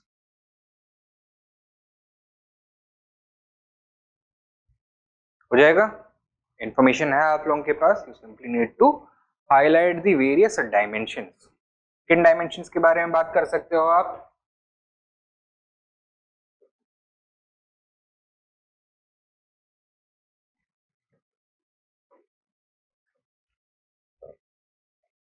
Social composition and practices, social differentiation,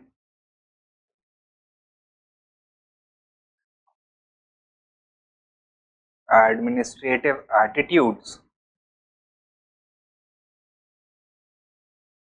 towards different groups,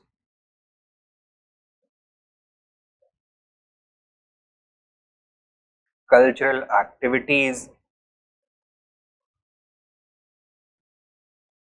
the condition of women,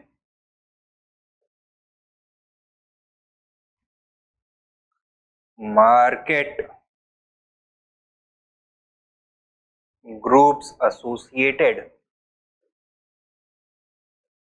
with trade, life at the court,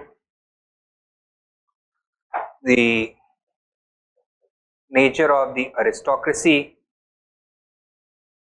its style of living, the military, trade, commerce, especially export and import, various goods destinations जहाँ से trade हो रहा था, various commodities that were being traded, the people who were involved. इसके अलावा आप और किसके बारे में बात कर सकते हो? फॉरेन रिलेशंस एटसेट्रा, ठीक है। तो several dimensions. So instead of focusing upon what each traveler has said individually, talk about what all of them have said with respect to these dimensions. इसमें से आप हो सकता है सारे को एड्रेस करो, हो सकता है कुछ को एड्रेस करो, depending on the word limit and the content that is available to you, ठीक है। तो some content you already have available, I would encourage you to go back home, थोड़ा और रिसर्च करो ताकि इन सारे डायमेंशंस के बारे में आपको सफिशिएंट कंटेंट और मिल सके।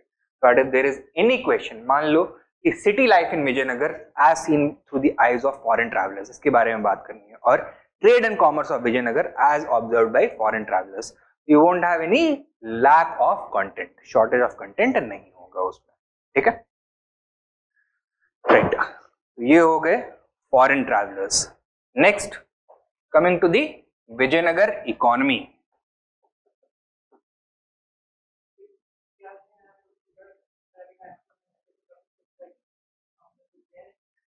जो मैंने दिया हुआ है वो तो आपके पास रॉ इंफॉर्मेशन है। इफ दिस क्वेश्चन इमर्जेस कि life in the Vijayanagara empire as observe through the eyes of foreigners, और आप एक एक करके सारे ट्रैवलर्स के बारे में बताने लगोगे तो आपके आंसर में वो कोहेजन नहीं आएगा। बार बार रिपीट करोगे, सबने सती को ऑब्जर्व किया, सबने बोला कि city of Vijayanagara is very large, ये बात कितनी बार बताओगे? एक बार बताओ, आपका काम हो जाएगा। सो आप ये बोलो that all foreign travellers have observed the prevalence of Sati, however some travelers are unique with this respect. So for example, Fernao Nunes के जो आइडियाज हैं, कुछ जो ऑब्जर्वेशन है, that there were women scribes, scholars, astrologers, astronomers, fortune tellers, musicians, dramatist etcetera, artist, ये भी आप लिख सकते हो, राइट, एक एडिशनल इंफॉर्मेशन। हाँ, तो आपको ये सोशल कॉम्पोजिशन और प्रैक्टिसेस के बारे में बात करनी है, और फिर ये बताना है कि बाकी जितने भी स्कॉलर्स हैं, जितने भी ट्रैवलर्स हैं, उन्होंने क्या क्या ऑब्जर्व किया है यहाँ पर। तो इसमें और सब पॉइंट आएंगे, राइट, हर एक डायमेंशन के अंदर। Clear? Now coming to the Vijayanagara economy.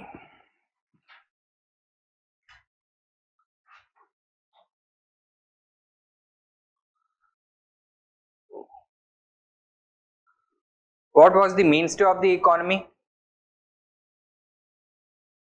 क्या था? Agriculture was the mainstay of the economy. In fact Vijayanagara economy को हम कंपेयर कर सकते हैं विद द चोला इकोनॉमी। जैसा चोला इकोनॉमी था, the forces which were operating in the Chola land were also operating in the Vijayanagara empire. तो while agriculture was the mainstay of the economy and land revenue was the main source of state income, the majority of the population was living in rural setting.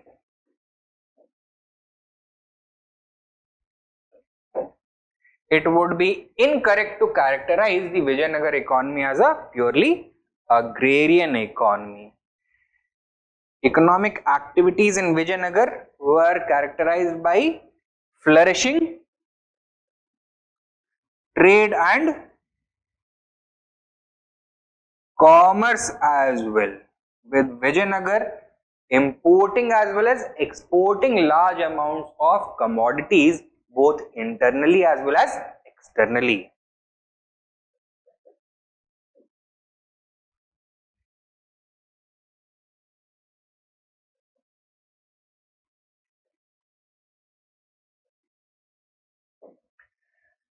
Internal trade was in the hands of local traders who were organized into various guilds.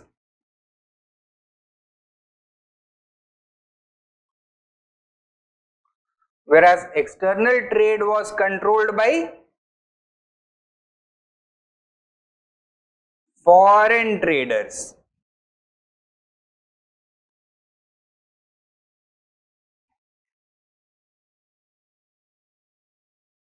Both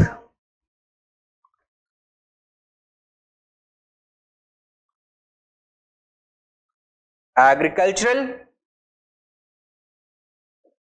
and manufactured goods were traded in large quantities, and the export of manufactured goods was sustained and facilitated by a flourishing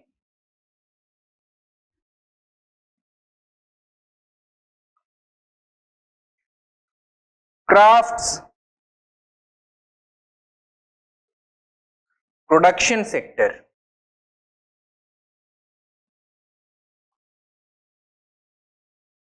With highly skilled artisans being organized into various guilds.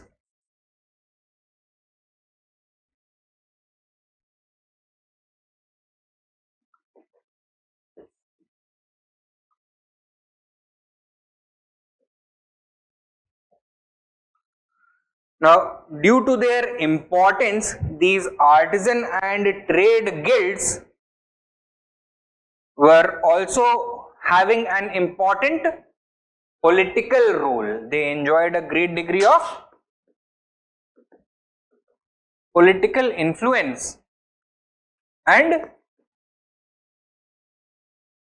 patronage. In fact, many of these guilds operated with funds provided by notable political figures and with the protection of their political patrons also. Okay? So they were not simply commercial entities, they were also political entities. Is this clear? समझ आया है ना?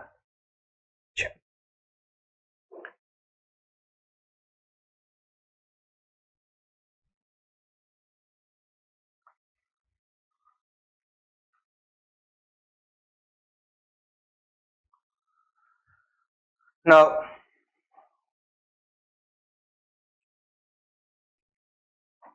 imports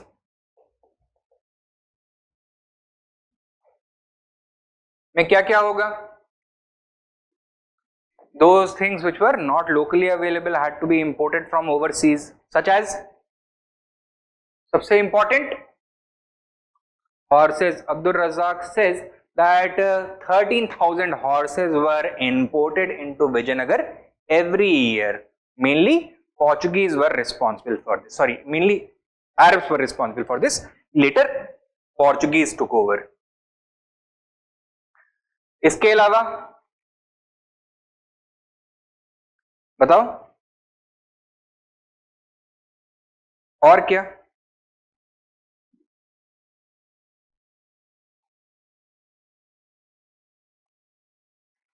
Precious stones,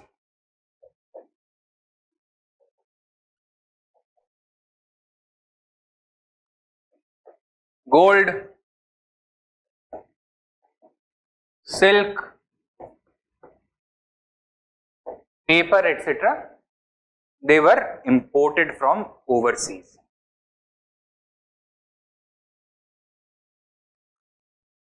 Exports में क्या होगा बताइए? Food grains, spices, especially black pepper and cardamom, sugar, cotton textiles, processed silk ivory works, etc. Okay? These were the chief items of export.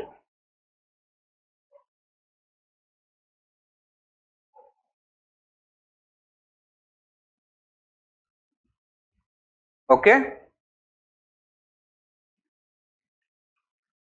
Now, although the main source of state income was obviously land revenue,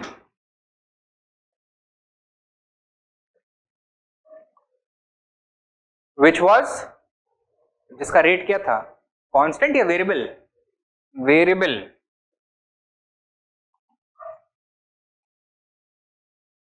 It varied from 1/6 of the produce to 1/4 of the produce depending on the quality of soil and the crops being cultivated.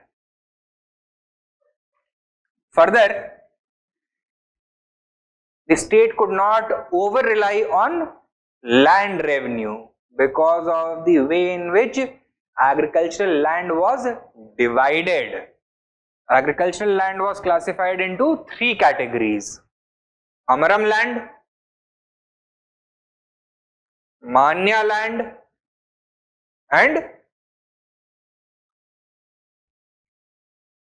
Bhandarwada land. Amram land was the largest proportion of land, and revenues generated from Amram land were controlled by feudal lords, Amar Nayakas.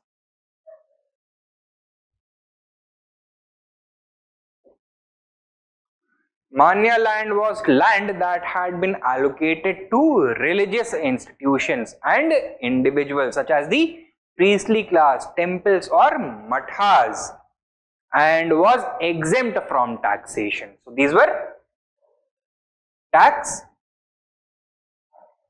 exempt land. The state could rely on regular income only from Bhandarwad land, which was crown land.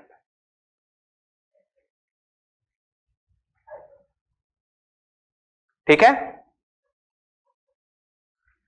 Now, therefore, the state had to supplement its income from land revenue with other sources also, जैसे कि income from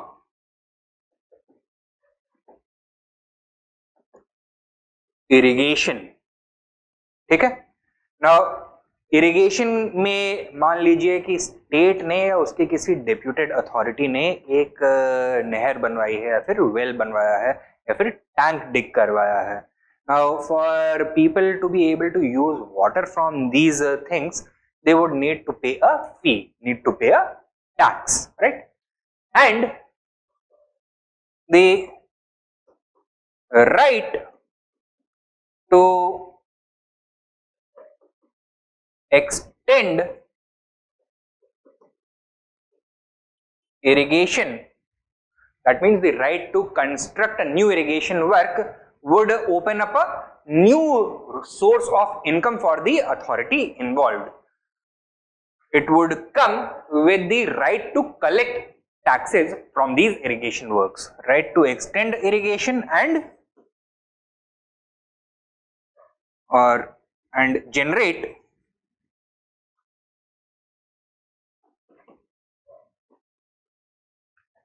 irrigation income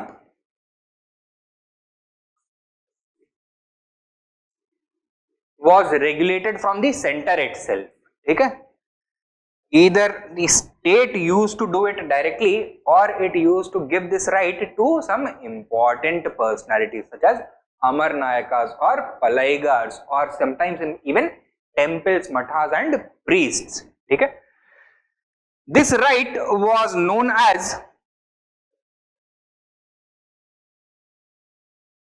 Dashavandha in the Tamil speaking regions and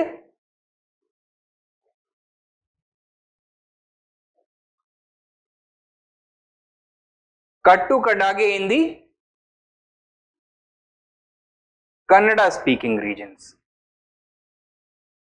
And in order to preserve the income of the person who has been given these rights, often these rights were confirmed in the form of inscriptions.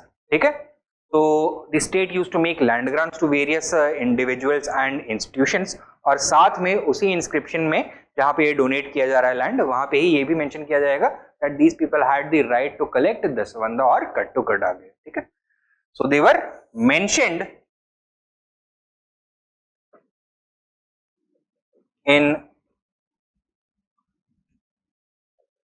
inscriptions to protect the income of the donees. Apart from land revenue and irrigation tax, a variety of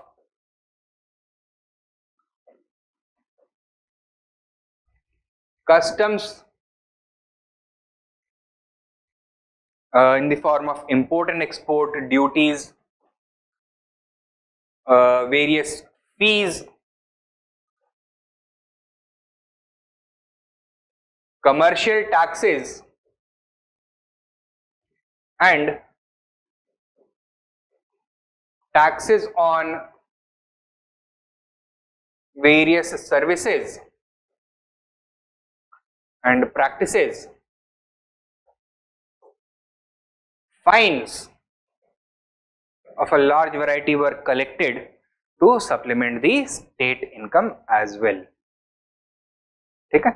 So if you are operating a restaurant, kitchen, उसके ऊपर tax लगेगा. If you are selling your goods in the market, तो market में मतलब उस cell के ऊपर good tax लगेगा.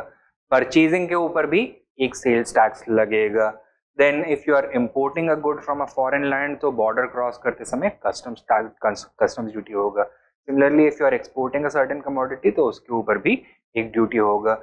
If you are using state highways, तो उसके ऊपर टोल्स लगेंगे. If you are using ports maintained by the state, तो वहां पे भी आपको पोर्ट फीस देना पड़ेगा. तो these kinds of taxes were also collected. ठीक है? Now how about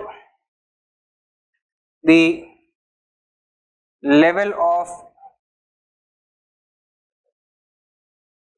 monetization, high or low? Given the great volume of trade, monetization was high. Okay? So there were large number of coins were in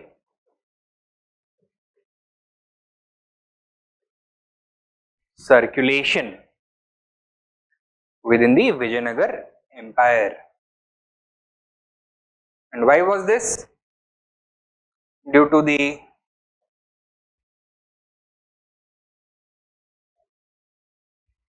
influx of precious metals.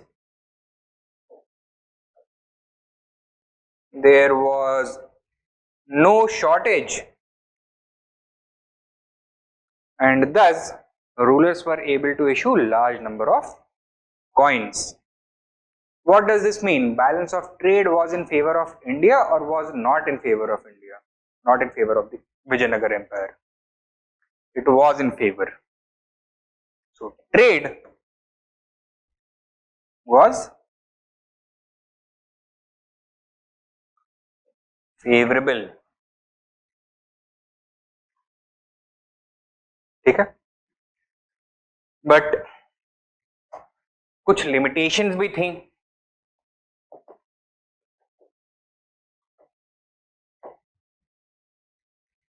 Even after coming into contact with European traders, the rulers of Vijayanagar took no initiative to bring about commercial development in a similar manner. Okay? So, the commercial enterprise was surrendered to foreign traders largely, and this resulted in the lack of a robust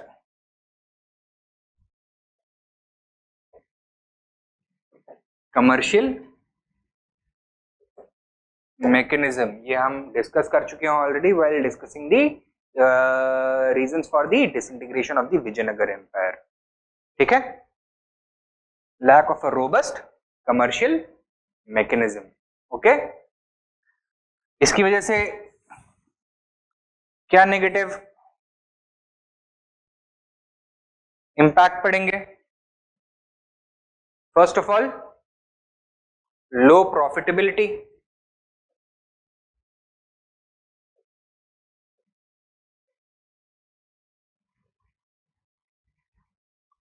underdeveloped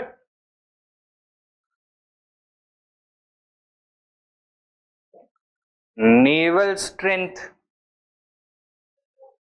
lack of modernizing forces,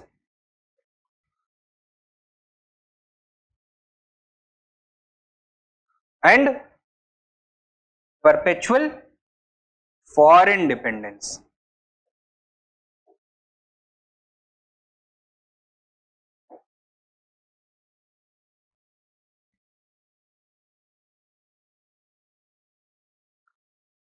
तो एक ये limitation है विजयनगर की economy में. Second limitation, the economy was designed in an unequal manner. ठीक है, तो inequality was built into the economic institutions.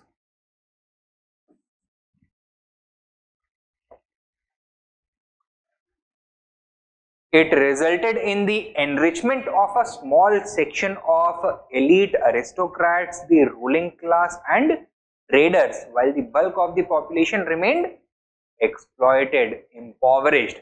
The prosperity that was being generated, wealth that was being generated, could not find its way down to the lower levels. Okay?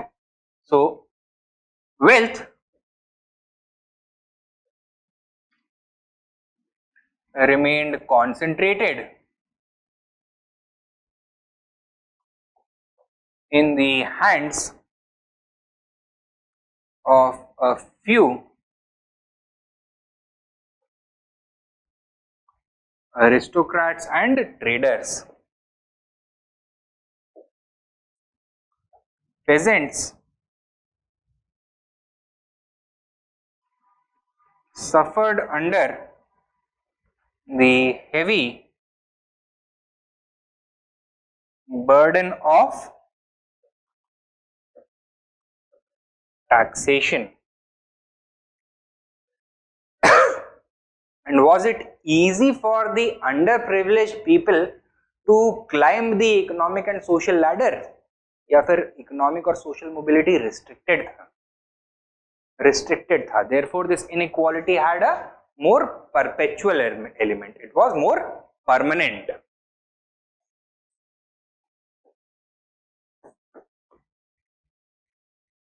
Permanent or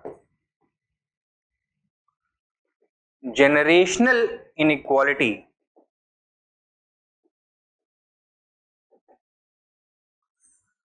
due to the presence of specific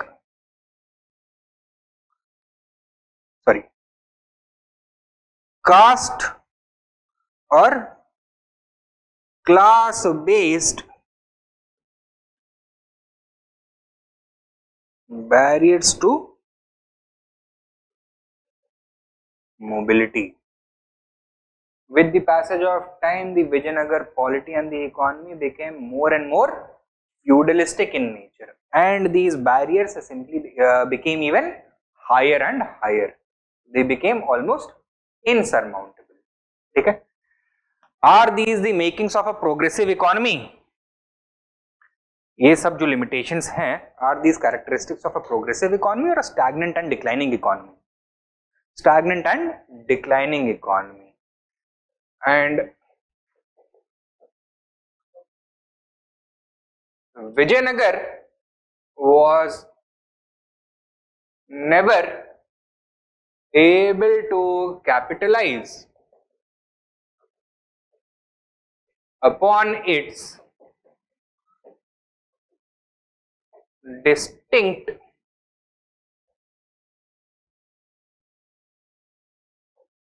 geographical advantages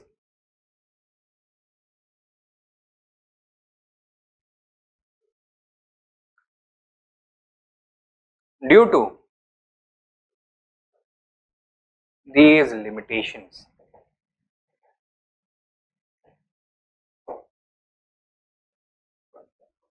Thus, it remained a regional subcontinental power.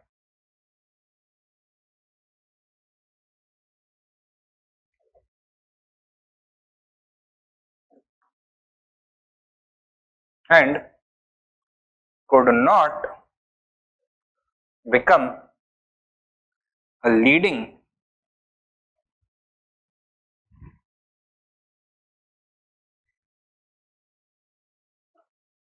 global power like the Portuguese or the Spanish or the Dutch and the British or French of the later periods. ठीक है, इसके पास सारे के सारे natural advantages present थे, but all of them were squandered mainly because of these limitations. समझ में आया है ना? Take down a question.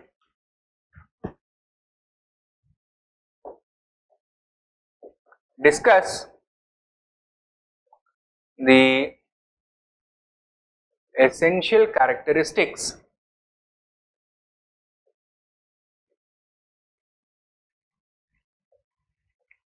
of the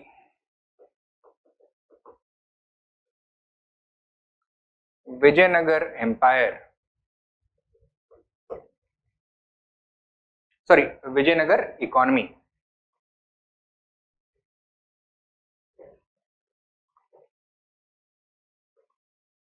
Highlight its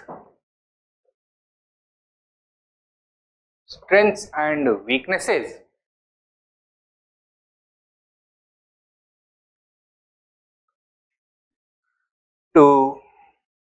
highlight its strengths and weaknesses and फिर केवल इतने highlight its strengths and weaknesses. Word limit